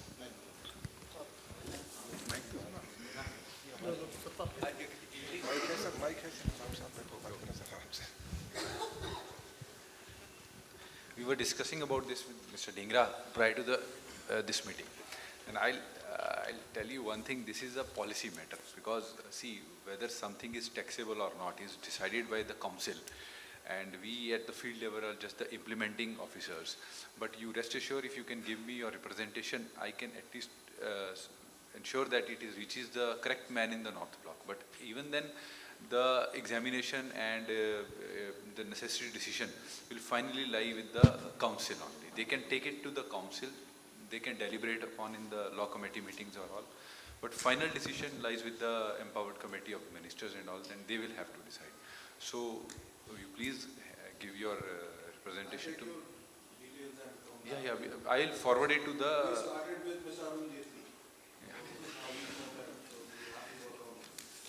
He being the FM was the correct man because he was heading the council. Again, it will again go to the council only and they will have to decide. Because taxability is something that is not beyond our scope. We are the implementing officers only. As law is, we have to implement. So that's why I was telling them also ki, for such type of interactions, the guys from policy must be coming because they are more aware of the issues. Like this issue may have been deliberated a couple of times and may have been rejected even. So I am practically not aware about what deliberations took place and why it was rejected, which state or which member of the council opposed it. So, but to your help, I cannot just forward it to the concerned person. It can be a good thing because it's not rejected. Okay. Kind of took any interest in it. So I'm just taking this opportunity to connect with you. So. No doubt, I'll forward it. So the questions just pertaining to ECGC. So at present, the risks which cover for the merchanting exports, like in case of merchanting exports, all the export documents like PL or shipping bill or commercial invoice, which are prepared in the name of buyer as well as exporters. In case of service, we are providing the policies like to the software companies. In this case, the invoice is prepared and again the name of the exporters and the buyers mentioned. So we cover the risks. But as far as this consultant service is concerned, we don't have time being any policy, but please send a mail to me because the market is so dynamic and a lot of changes are taking place. So I will forward this to our management. To the gentleman on the right, आपको कुछ पूछना है? Yes, sir. Hello to all of you. Yes, sir. Good afternoon, all of you. Myself, Anup Kumar Das from MSMEs Group. Sir, we have a good volume of export. So earlier, sir, we are getting MEIS. The percentage are very good, but now we all aware that it has been replaced by RDTP, where the percentage are drastically reduced. where we are getting very less percentage in the terms of export. Even we know that the FTA that is still extended till 31st March 2023. So, sir, I would like to know from DGFT and EPC, Export Promotion Council, that there is any new incentives are coming to promote the exporters who can provide the more export incentives or benefit.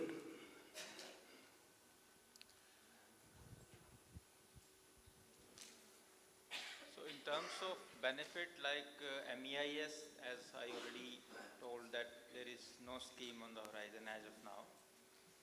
The issue of percentage that has been reduced in the road tab compared to MEIS, so the data was taken from the industry only. Even I was involved in that we collected data from different associations, councils, etc. And how much is the component that can be reimbursed to the industry. And on that basis, the rates have been decided. But it's an ongoing process. Rates can be changed if the correct data is received from the industry. So if in your case you genuinely feels that the rates are low, then you can give the data and we'll forward it to the concerned and it will be examined. As far as the scheme is concerned, I mean, that type of schemes are not going to be there, but the other schemes like I told you about the district sport hub schemes, schemes in general that will create infrastructure, that will create the, help the industry in exports in general, not like in terms of money or reimbursements. So that kind of schemes are coming, but the MEIS type of scheme, the road tap is there, but not, apart from that, there is no such schemes as of now on the table. Hello to all of you. First of all, thank you so much for letting us know about the policy and all the things. I'm a Mukul from Delhi and from representing the Verma Toys. So I would like to ask, my question is to Chawla sir from MSME. Like sir, there are two challenges because we are more active in B2C. And my question is to like when we export and when we deliver any product, I'm talking about the B2C. So there are two challenges. First is freight and second is the storage charges. For an example, there are so many e-commerce platforms are available on the global level like Amazon and all. So I would like to know more about the like is there any your advice or is there any policy by which we can like हम manage कर सकें इसको जो freight वगैरह हमारे ज़्यादा लगते हैं B2C के लिए फॉर एग्जांपल अगर कोई एक ऑर्डर है इंडिया में अगर मैं कहीं पर डिलीवरी करना चाहता हूँ तो उसके लिए हमारे फ्रेट चार्जेस बहुत कॉमन होते हैं बट फॉर एग्जांपल अगर मैं यूएस कोई अपना प्रोडक्ट सेल आउट करना चाहता हूँ और फॉर B2C तो उसमें हमारे फ्रेट चार्जेस काफ़ी लग जाते हैं तो उसके लिए कोई MSME में ऐसी कोई स्कीम है जिसको आप हमें एडवाइस कर सकें या सजेस्ट कर सकें sir Afraid I do not know any scheme like this. This is a totally commercial and business decision.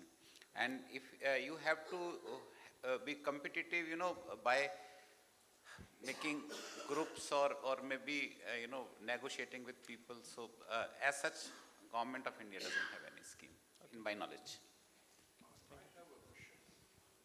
Please, sir. 1 minute. I want to add something. From last maybe 1.5 year, हम सरकार के पास गए थे कि online जो B2C policy है उसके लिए गवर्नमेंट कोई पॉलिसी लाए अभी ऐसी गवर्नमेंट की तरफ से कोई पॉलिसी नहीं आई हुई थी अभी रिसेंटली हमारी मीटिंग हुई थी हमारे honourable commerce minister and textile minister mister Piyush Goyal के साथ में तो उन्होंने वहाँ हमारे DGFT सर भी बैठे हुए थे तो उन्होंने एश्योर करा मेरे ही क्वेश्चन पे कि ये पॉलिसी ऑन द वे है we are working on it और उसके अंदर सब चीज़ें जो आपका क्वेश्चन है कवर करी जाएंगी कि हम B2C में जो हमारे इश्यूज़ हैं उसके अंदर कोई माल पहुंच गया और वहाँ बिका नहीं उसकी रिटर्न्स हैं पार्शियल शिपमेंट जाएगी कुछ माल वापसी आएगा उन सब के लिए सरकार की तरफ से हमारे को एक कंफर्म एक स्टेटमेंट मिला हुआ है कि हम जल्द ही एक ई कॉमर्स पे पॉलिसी लाने जा रहे हैं। मे बी अब 1 महीने में आएगी या 2 महीने में, दैट आई कैन नॉट से, बट उन्होंने कहा कि हम इस पर काम कर रहे हैं, जल्द ही आपके सामने ये एक पॉलिसी आने जा रही है। मेरे ख्याल में उसमें आपका ये जो क्वेश्चन है काफ़ी हद तक कवर होगा। Thank you very much. हाँ जी, sorry. Subject to correction, but what I understand, next foreign trade policy, which is we are waiting for, this will be e-commerce focused. There will be a special focus on e-commerce. There you may get something. You approach him. he will communicate your concern. So I am from DGFT. It's our division only which is working on that policy. So a draft is ready and it has been circulated to different ministries and we are getting inputs. So if you have any inputs on that, I mean what you want in that policy, you can certainly send it to us and we will take into consideration. So it's coming. I mean the time frame is not yet set, but it is coming in near future. Good afternoon. My name is Pooja Malhotra and we are very new exporters. Our company name is Regine. My question is to the EPCH team really, that is there any data that we can get access to which is about growth in markets, growth in categories within handicrafts, because that will give the new exporters some direction. Instead of us grappling through where to go, what to do, that will really be very useful for the new exporters. As far as you asked, as far as the studies are concerned, I mean the kind of markets and the kind of products you should tap, we got a study done by IFT very recently, and that report is on our website, and we have also circulated that amongst our member exporters through our magazine Craftsale, through circulars, and we recently had seminars organized during our fairs wherein we presented the findings of that report. I have with me my colleague Mr. Rajat Singhal. Rajat, can you raise your hand? He's the gentleman. You can get in touch with him. He'll give you the links and you can download the entire report. And if any questions pertaining to that, you can ask us. Perfect. Thank you so much. And one more thing, as far as our joint DGFT has said regarding MES scheme. See, MES scheme was not WTO compatible and the rates were very high. And the rates were not based on any of the data which was given by the exporters. They were random rates. And handicraft was the priority sector in that MES listing. Hence, we cannot expect that scheme to come back. So the only way is the ROTTAP scheme. And what EPCH has done, we have collected data from the exporters of different categories of all kinds of products, and we have submitted the data to the department. So one set of rates have been announced, but the remission of those data, that is the revision of those rates, is pending. So we are hoping that when the new rates are allowed, probably there will be some partial increase in the existing rates. Thank you. Thank you Rajesh. मैं इसमें कुछ add करना चाहूँगा जो आप कह रहे थे handicraft sector. I am in export since last may be 45 years now. और मैं एक चीज़ इसके अंदर आज मेरे अभी सर मनिंदर कुमार जी से बात हो रही थी, वो कह रहे काफ़ी यंग एक्सपोर्टर्स में आए हुए हैं। मैं अपने एक्सपीरियंस से कुछ चीज़ आप 5 मिनट में आपको बताना चाहता हूँ कि आगे का जो फ्यूचर है नॉट ओनली फॉर हैंडीक्राफ्ट, बाकी सभी इंडस्ट्रीज़ के लिए, जो मेरे पर्सनल व्यूज़ हैं, क्योंकि मैं नहीं समझता कि शायद कुछ ही लोग ऐसे हों जिनको आज यहाँ 50 साल या 45 इनको ढींगरा जी को छोड़ के कि इनको भी आज 30-40 साल हो गए इस लाइन में। मैं अपने एक्सपीरियंस से आपको बता रहा हूँ कि आगे जो आपके 5 साल, 4 साल, 3 साल में जो चेंजेस आने जा रहे हैं,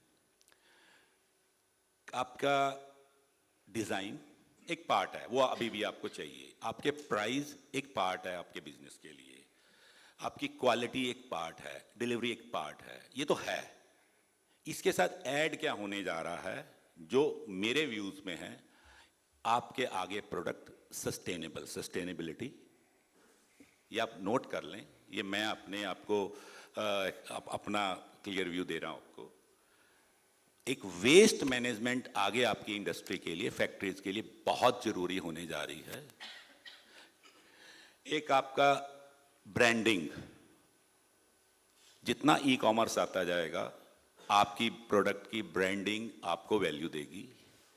इसके बाद में जो आपके लिए इश्यूज आने जा रहे हैं, कॉपीराइट, कॉपीराइट आगे आपके लिए एक ऐसी चीज आने जा रही है, अभी इंडिया में मैं नहीं समझता कि ज़्यादातर लोग इसके ऊपर ध्यान देते हों, पर आगे आपको ये 4 चीज़ें अपने इन 4 के साथ में, जिसमें डिज़ाइनिंग, क्वालिटी, प्राइस, डिलीवरीज हैं, ये चारों को आगे काम करने में आपको फैक्ट्री को, आपकी इंडस्ट्री को, आपके बिजनेस को मद्देनजर रख के ही आप आगे बढ़ सकेंगे।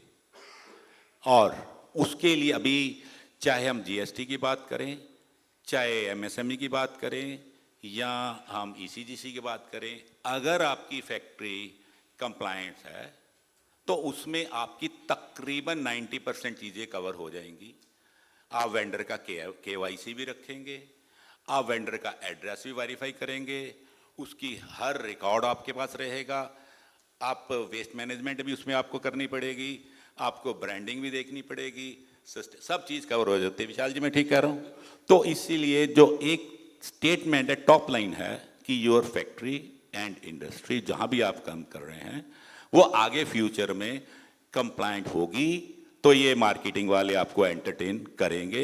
अदरवाइज ये तो वैसे पहले कह रहे हैं आपकी फैक्ट्री कंप्लायंट नहीं है तो आने की जरूरत ही नहीं है, क्योंकि most of the big importers they require compliant factory से ही काम करना चाहते हैं। तो this is the future as well as I think these are my personal views to share with you. Thank you very much. Sir ने IPR की बात की, तो हमारा ऑफिस जो है एक आईपीआर की स्कीम भी चलाता है, जिसमें ट्रेडमार्क्स के लिए हम लोग 10,000 रुपया रिम्बर्समेंट देते हैं, आईपीआर के लिए 1 लाख है, इंटरनेशनल आईपीआर के लिए 5 लाख रुपए। और बहुत मुश्किल नहीं है, आप आईपीआर लेने के बाद ऑनलाइन अप्लाई कर सकते हैं। तो आईपीआर के प्रति जरूर ध्यान दें, ये बहुत ज़रूरी है।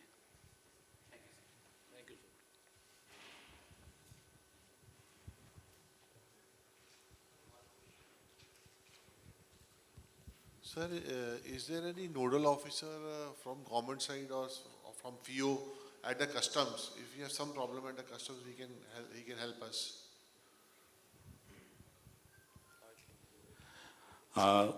और जब अगर इनका जो क्वेश्चन अगर मेरे को समझ में आया है, आप अगर ईपीसीएच के मेंबर हैं या फियो के मेंबर हैं, अगर नहीं हैं तो आप मेंबरशिप ले सकते हैं, फियो की भी लें या ईपीसीएच के लें, दोनों की लें, वो आपके उसमें है। अब कोई भी अगर आप आज क्वेश्चन भेजते हैं तो आपको उसी वक्त उसका जवाब मिलेगा। ईपीसीएच में और फियो में इस हर प्रॉब्लम का कोई ना कोई उसका स्पेशल, जैसे मनोज गोयल जी हैं, हर वक्त इनके साथ में जब जीएसटी का इशू होता है तो ईपीसीएच इनके थ्रू आप लोगों को रिप्लाई करती है। ऐसे फियो में भी हर प्रॉब्लम का, चाहे वो सरकारी हो और पर्सनल हो, इवन कई बार किसी पेमेंट की कोई प्रॉब्लम आती है किसी को, तो हर इवन ईपीसीएच में लीगल टीम भी है पेमेंट के रिकवरी के लिए, ईसीजीएस के सजेशन के लिए, ये सब चीज़ें हैं। तो अगर मैं आपका क्वेश्चन सही समझा तो आप ईपीसीएच या फिर जो भी आपकी काउंसिल है, एईपीसी किसके भी आप मेंबरशिप लेके आगे आप फर्दर इसको देख सकते हैं। राजेश, आप कुछ कह रहे हैं? थैंक यू जी।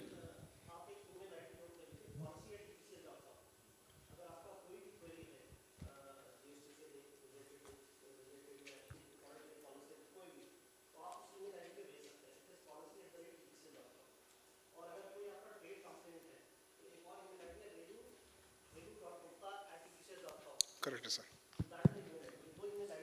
अगर आपका कंप्लेंट है तो renu.gupta@tpcs.com, और पॉलिसी से रिलेटेड है तो policy@tpcs.com। और ऐसी ऑब्वियसली फियो भी, हमारे साथ फियो की टीम भी है, वो भी शायद अगर कोई ईमेल आईडी है तो you can share your email ID. Thank you sir, policy@ क्या? epch.com।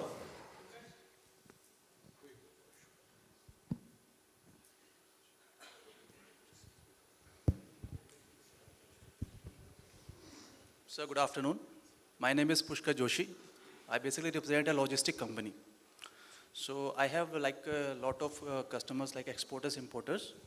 So basically I have a question from them. So basically they are from Sonipat, Panipat. So like sometimes they do the shipment from Nhava Sheva, Mumbai, other port also. But they always tell me that they do not get that GST refund on time. So basically what's the procedure for this? It is basically for GST only. See, under the GST, there are two types of refunds that are available. First is under Rule 89, that is when the person is not paying the, it's under LUT undertaking wala hai. ITC, IGST is not paid, tax is not paid, goods are cleared without payment of tax, and that ITC that is unutilized is being refunded from the jurisdictional office. Like if you are state registered or the center registered, your concerned division will refund it. That is the first route. Second route is Rule 96 के under है IGST payment के बाद आपको जो reverse उस case में your shipping bill itself is a refund claim. And once you file the shipping bill, goods are exported, your logistics company that the documentation, everything is over, and you file your 3B. Within I think 24 to 48 hours, the money is credited into your account. So that is the second part. And when your exporter are saying that their refunds are stuck, so you need to know what are the reasons due to which they are stuck. Most common reason is that there were some mismatches in there. So there were a number of circulars issued from customs policy wing, like invoice matching, mismatching, there were other SB001, SB002, so 5, 6. So first you need to know why it is stuck. One is these errors. Rectification mechanisms are already been prescribed. Various circulars have been issued. It has to be dealt like that. And the second part is coming from the risky exporter thing. If your that exporter has been tagged as risky, see this tagging is done by one of our centralized office, DGARM, Director General of Analytics and Risk Management, so based in Delhi. So they have some parameters which are very confidential, which we in the field do not know. They have set of parameters, they run through that, and if it is found risky, so they flag it and your refunds get stuck. In that, there are the SOP 131 circular, if I am right, is prescribed. Exporter has to get his records verified from the central jurisdictional office, wherever they are. If they are in Sonipat, Sonipat division will do it. If they are in Panipat, Panipat division will do it. So that's how it will be verified. Once the verification goes to the DGRM office through the commissionerate, they remove the tag and the refunds get credited. And another, now there is one change that has been made in this mechanism. Earlier, it was customs who were giving refund, but now instruction has come. I don't know whether system has been implemented or not. Under that, your pending shipping bills exports will be converted into RFD01, and they will go to the portal of the jurisdictional office, and he will process within 60 days, as are the processing of the refund claims under 89. So that is a new change that has been done. I am not sure whether it is implemented or not, because I'll have to check with the person, but instruction was issued last month, I guess. Sir, one more question with the DGFT, sir. So basically, mostly our exporters are telling that they have to register the bank AD code, like authorization dealer code is there. So to export the material from India. So every time they have to register each and every port for export. But for import, the AD code is valid for each and every port, one single AD code. But now, like this is a digital marketing, like Digital India. So is there any procedure that for exporting from all ports, there will be single bank AD code will be valid? So the question as such is not related to DGFT, it's related to customs, basically the ICE gate on which Yes, ICE gate, sir. is done. As per my knowledge, it needs to be done only once. As a new exporter, you register once on a single port. Since the IS gate covers all the ports and it is completely digital, so you don't have to register again and again. If the bank changes, I think in that case you need to register again. So I don't think you have to register again. If that is the issue, you give me that feedback and I'll take it up with the concern. But I'm getting feedback from so many exporters that if they want to move material from Chennai port for Australia, if they want to move from Nhava Sheva port to like USA, so every time they have to register bank AD code with the digital signatures and all. Yeah, So there's a port procedure. is EDI port, okay? So it's, yeah.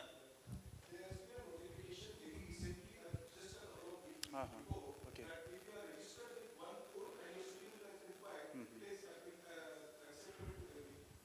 That is okay. Okay, right. Thank you very much. Any more questions, please? Thank you. We have still 5 minutes for question answer, please. 5 minutes if anybody has any question for the faculty or... yeah, please. Rajesh, piche mic. Pankaj.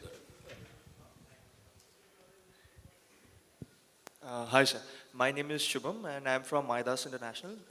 We are cutlery exporters. So my question is regarding, is there any policy or any scheme coming up for invoice discounting? Because right now in the market there are very less options for invoice discounting. So is government planning or is there any private player in this particular field that can help?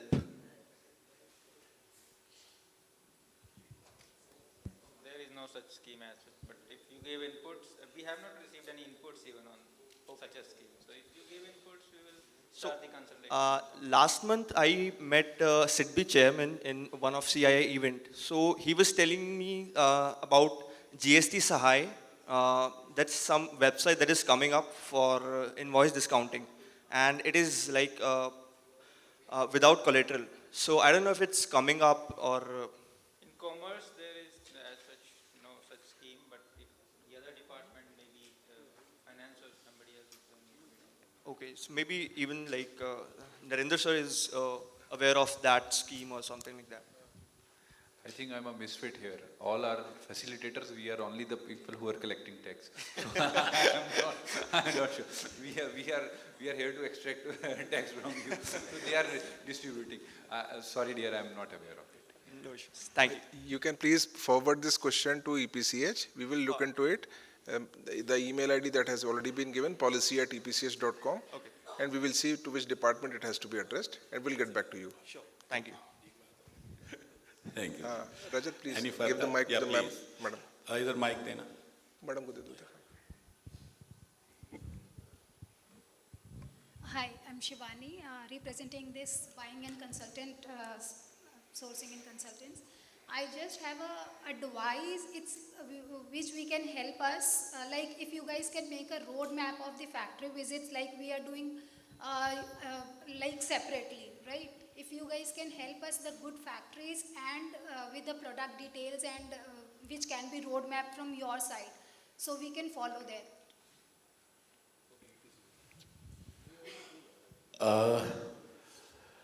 Your question is, you need a roadmap regarding the factories. Factories like a different product lines and category wise, yeah. Okay ऐसा है कि हमारे पास में जो members हैं, अब metal है, it's Moradabad, furniture Jodhpur, ऐसे अलग अलग एक क्लस्टर बने हुए हैं हर चीज़ के, उसके सबकी एसोसिएशंस हैं. आपके लिए तो बड़ा सिंपल है, द कंप्लायंट फैक्ट्री की अगर आपके पास में हम लिस्ट दे दें तो डेफिनेटली वो तकरीबन उसी लेवल के होंगे जैसे आपको चाहिए होगा.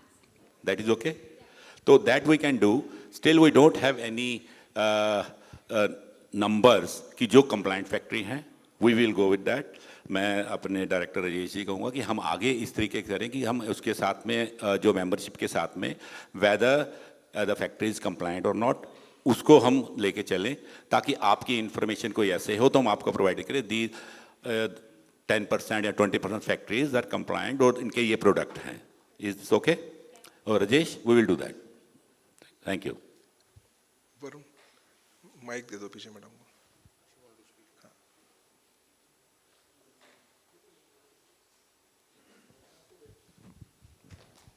ठीक है sir.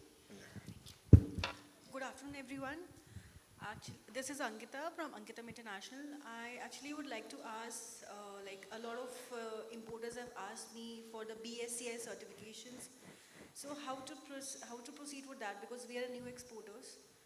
How to get the BSCI certification or any other, sustainability certification for our factory?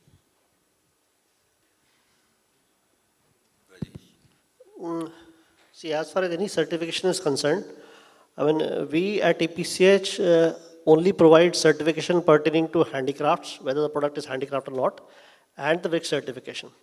There are n number of certification bodies, be it Intertech, Bureau Veritas, SGS, and so on and so forth. So you can have the details of those organizations from us. Mr. Siddharth Tyagi, my colleague here, he'll give you the information of all those testing agencies, and you can have any kind of certifications from them. Thank you very much. Please do send this query also to policy@epch.com and we'll shortly reply back to you. Mike over here, Rajat. Hi, good morning, sir. Sir, actually, we did a CAMPS course recently, and we started export last year. We did also participate in the exhibitions. But most of the buyers, they are asking for the compliance. Our company is not that big. We are a startup. So what is the minimum compliance we should go with? Because in compliance, there are a lot of requirement, lot of staff is needed to maintain that compliance. The product is liked by all the buyers, but end of the day, they ask for the compliance. So what compliance like we should go with to, it should not be a burden on us also, but it also solve the problem of the client also. Thank you आपका बहुत ही important और जायज़ question है first question ही आना चाहिए था मेरे को लगता है लास्ट क्वेश्चन आया है ये जब मैं लास्ट टाइम चेयरमैन था इन 2009-2010 तो उससे अब तक I have more than 200 seminars I chaired on compliance ठीक है राजेश जी यस सर और मैं आपको एक चीज़ बता दूं कि 2009-10 में जितनी बार मैं कहीं भी गया तो मेरा पहला यही होता था कि आगे 5-7 साल बाद जो आज मैंने आपको ये 4-5 पॉइंट बताए ना अगले 5 साल के लिए मैं बोलता था कि अगर आपकी फैक्ट्री कंप्लायंट नहीं होगी तो बिजनेस आपको नहीं मिलेगा मैं ये कह रहा था कि अगर आपकी फैक्ट्री कंप्लायंस है तो बिजनेस की कोई गारंटी नहीं है अगर कंप्लायंस नहीं है तो आप आउट ऑफ बिजनेस हो जाओगे ये गारंटी है ये मैं 2010 से मैंने स्टार्ट करा था और आज की डेट में वो है अगर आप खुद ही कह रहे हैं कि अगर फैक्ट्री कंप्लायंट नहीं है तो आपको काम नहीं मिलने वाला अच्छा काम नहीं मिलने वाला वो पक्का है और कंप्लायंस एक ऐसी चीज़ है फैक्ट्री कंप्लायंस कि इसका समझो जैसे नर्सरी में एडमिशन होती है ना तो आप नर्सरी से स्टार्ट होंगे उसके बाद प्राइमरी में जाएंगे फिर मिडिल में फिर हायर में फिर ग्रेजुएशन फिर पोस्ट ग्रेजुएशन फिर पीएच ये सब ख़त्म कभी नहीं होने वाला इट्स ऑन गोइंग प्रोसेस है आप बेसिक से स्टार्ट कर लें कोई इशू नहीं है आप चाहे वन मैन शो हो आपके पास 4 लोग हों तो उसके बेसिक छोटा ही सिलेबस है उसके अंदर आपको हार्डली 10 चीज़ें ही हैं कि चाइल्ड लेबर नहीं होनी चाहिए सफाई हो वैसे बहुत सिंपल है आप अगर फीओ के या ईपीसीएच के मेंबर हैं अच्छी बात है अदरवाइज़ आप मेरा नंबर ले लें directly I will guide you मैंने कम से कम अपने अभी तक 50 लोगों को तो कंप्लाइंट करवाया ही होगा पर्सनली मैं कोई ऐसा मेरा नहीं वैसे ही सिर्फ गाइड करते हैं तो आप शुरू कर दें कहीं कोई ऐसा इशू नहीं है आप ईपीसीएच की या फीओ की मेंबरशिप लें हम हर दूसरे दिन अभी with in this next month हमारे 3 सेमिनार हैं कंप्लायंस के ऊपर ही हैं तो आज शायद कंप्लायंस के ऊपर सब्जेक्ट मेन नहीं है पर स्टिल ये हमारा मेन सब्जेक्ट होता है तो आप स्टार्ट करें वी विल हेल्प यू मैं एक चीज़ छोटी सी जोड़ दूँ चेयरमैन साहब has been in the business for the past 40 years and he has the most handicraft compliant companies in the country. yes. ये तो कह सकता है we are working with Harrods Disney क्योंकि हमारे अंदर तो अगर अब ऊपर से पेड़ से पत्ता भी गिरता है ना तो भी हमें ध्यान रखना पड़ता है कि भाई हमारे पास एयू है सिटी पैट है सारी हमारी फैक्ट्री कंप्लाइंट है तो हमारे पास एक एक चीज़ का एक एक एंट्री का एक एक चीज़ का रिकॉर्ड होता है मैंने तभी आपको बोला कि अगर आपकी फैक्ट्री कंप्लायंस हो जाएगी ना तो आपको 100 फ़ायदे ही फ़ायदे हैं नुकसान कहीं नहीं है कहीं आपका हर पेपर होगा हर रिकॉर्ड होगा आपके पास में तो आप यू आर वेरी यंग और आपने अभी शुरू करा है वी विल हेल्प यू कहीं भी कैसे भी आप ईपीसीएस से कांटेक्ट करें मैं वहाँ बैठता हूँ तो आपको पूरी हेल्प करी जाएगी और किसी का भी ऐसा कंप्लायंस इशू हो थैंक यू सर कहाँ प्रॉब्लम आ रही हो we will guide you thank you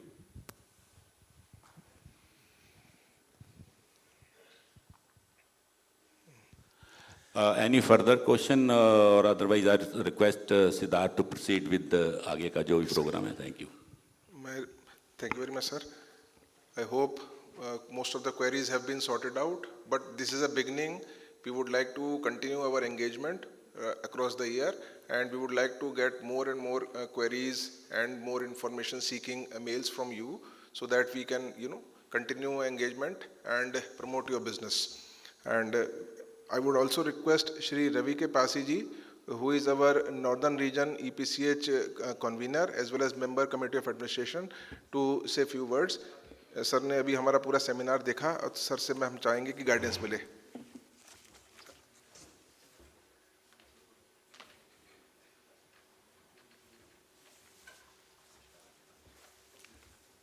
Good afternoon to everybody, especially Maninder Kumar ji and Chairman Mr. Malhotra and other dignitaries also. I think I don't want to take much of your time because of session is already on the downside now.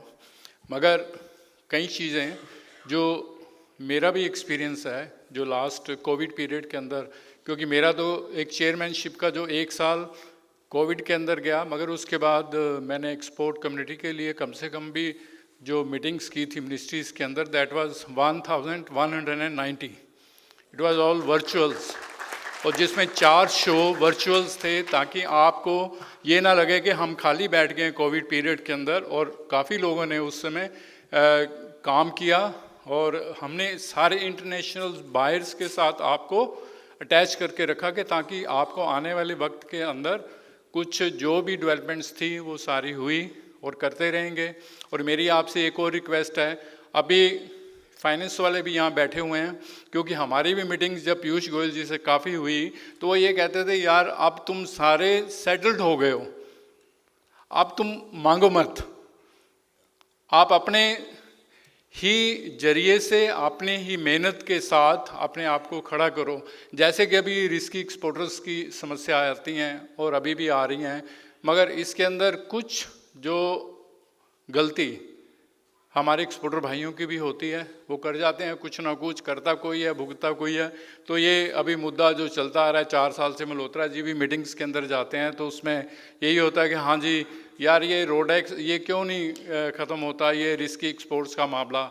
या जैसे रोडेप schemes थी, ठीक है, government जो data आप देते हैं रोडेप scheme की, जो आपको थोड़ी बहुत असिस्टेंट मिलती है, उसमें थोड़ी हमारी भी गलती, क्योंकि हम उनको पूरा डाटा नहीं दे पाए थे उस समय कि मिलेगा आपको उसके ऊपर ही. जैसे डीजल के ऊपर थोड़ा टैक्स लगता है या और आर्टिकल्स हैं बिजली के ऊपर लगता है, तो उसकी कैलकुलेशन फिर वही आती है. I think that's a different topic. मैं आपसे यही अभी कहना चाहूँगा कि आपका अभी जो फेयर आ रहा है, और फेयर के अंदर आप अपनी तैयारी रखें. वहाँ पे भी सेमिनार्स होते हैं, दिन में 2 या 3 सेमिनार्स हम लोग करते हैं. उसके अंदर जैसे अभी इन्होंने बोला आपका कंप्लायंसेस का भी वहाँ पे होगा, और भी सेमिनार्स होंगे. You just attend it and all the best. Thank you so much.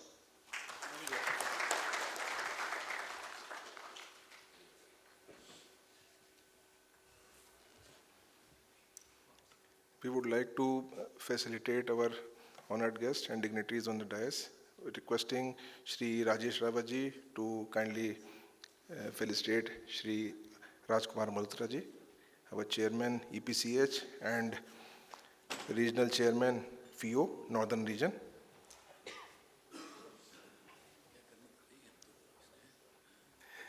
Sir, आपकी गाइडेंस में ये प्रोग्राम ऑर्गेनाइज किया है. This is from the council and from the industry side.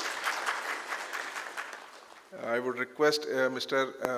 Manish Sharma ji to kindly felicitate Shri Ravi Pasi ji, who is member COA EPCH and convener Northern Region.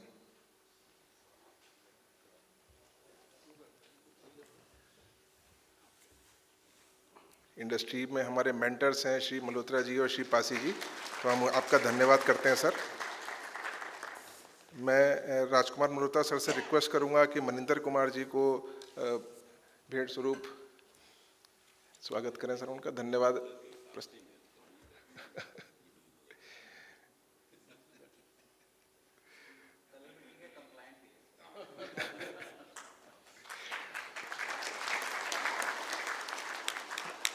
Ravi Pasi sir से request करूंगा कि श्री जयपाल जी को felicitate करें please. और साथ में मैं उनके रिक्वेस्ट करूंगा श्री चमन लाल जी भी अगर डायस तक आ सकें। चमन लाल जी हमारे असिस्टेंट DGFT हैं CLA दिल्ली से, तो जयपाल जी और चमन लाल जी को साथ में फेलिसिटेट करें। सर आप भी सर रहते हैं उधर, डायस तक आ जाएं सर। सर चमन लाल जी भी आ रहे हैं। Just for your information, Jaipal ji भी कुरुक्षेत्र से आज आए हैं सुबह शताब्दी पकड़ के दिल्ली, और फिर उसके बाद आपके पास आए हैं। हरियाणा काफ़ी बड़ा राज्य है, तो सर के लिए भी हम लोग आभारी हैं। मैं मल्होत्रा सर से रिक्वेस्ट करूंगा कि Shri Vishal Dhingra ji, chairman sourcing consultant association BA को फेलिसिटेट करें सर। सर हाँ सर।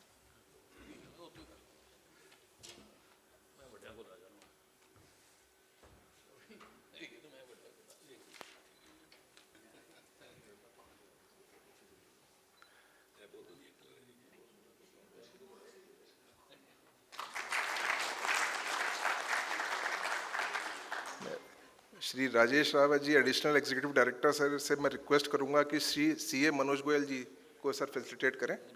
जी जी।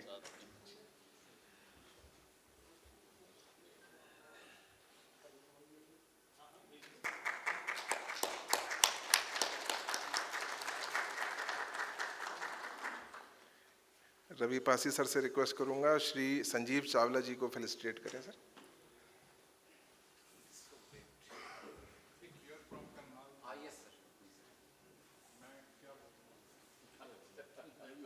सर भी करनाल से हेल करते हैं।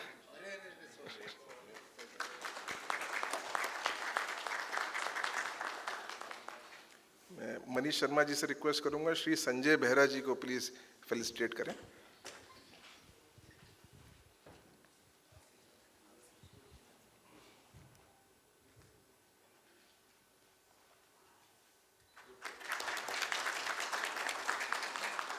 हमारे बीच श्री अनिमेश सक्सेना जी और श्री AP जैन साहब हैं, जो कि प्रेसिडेंट और फाउंडर हैं उद्योग विहार इंडस्ट्रियल एसोसिएशन गुड़गांव से। तो मैं राजकुमार सर से रिक्वेस्ट करूंगा कि काइंडली उनको आप फेलिसिटेट करें सर। AP जैन साहब पहले मैं इनका धन्यवाद करना चाहूँगा। सक्सेना जी आपका धन्यवाद, थैंक यू वेरी मच, आपने समय निकाला, क्योंकि आप भी इंडस्ट्री के लिए जो कुछ कर रहे हैं इनके बारे में जितना भी कहा जाए कम है। ये उद्योग विहार हमारी इंडस्ट्री में जितने भी लोगों का जहाँ भी कोई समस्या होती है, प्रॉब्लम होती है, ये हमेशा खड़े मिलते हैं। तो हमने इनसे रिक्वेस्ट करी थी, तो आज ये आए। वैसे मेरी इनसे पहली मीटिंग है, फ़ोन पे इनसे बात होती रहती है, ये हर जगह हेल्प करते हैं। Thank you Saxena ji, thank you very much. Thank you sir, आप आए, थैंक यू।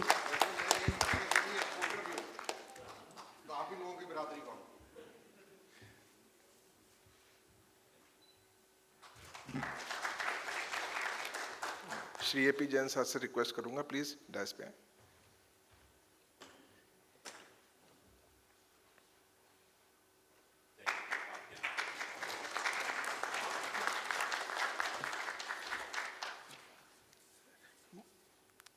FIO से Shri Manish Sharma ji, regional head FIO से, उनसे रिक्वेस्ट है kindly propose a vote of thanks. Thank you.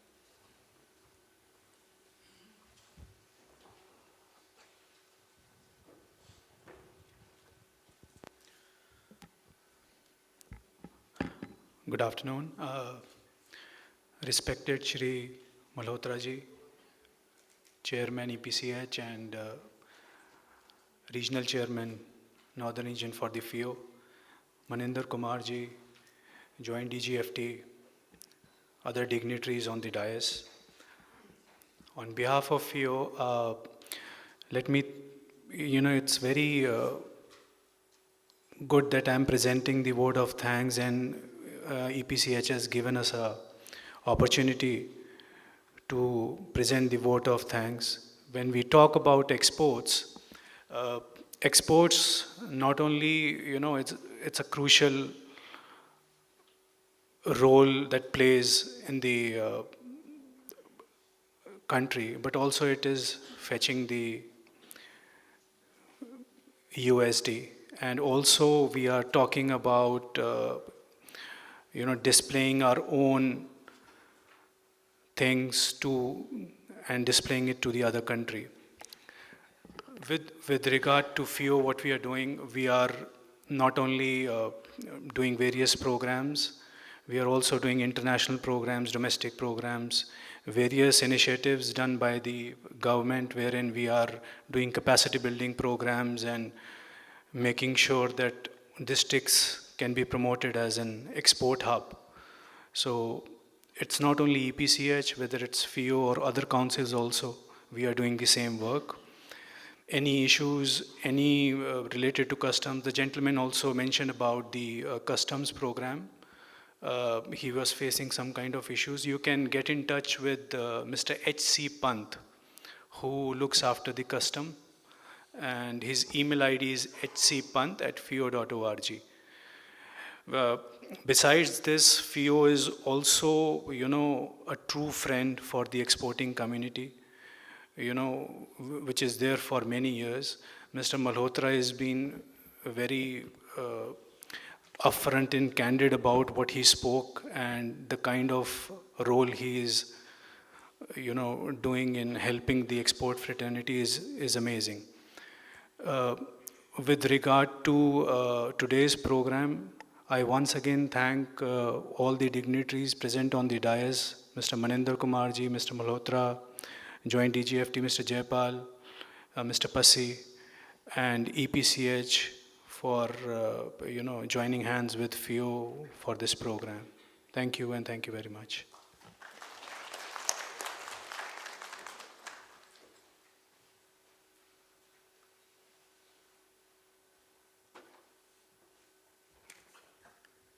Thank you, Manishji. And without any further delay, I think we should proceed for the lunch. And it's ready. I will request all the dignitaries on the dais also to kindly join, and all the member exporters. Thank you so much for all. Thank you.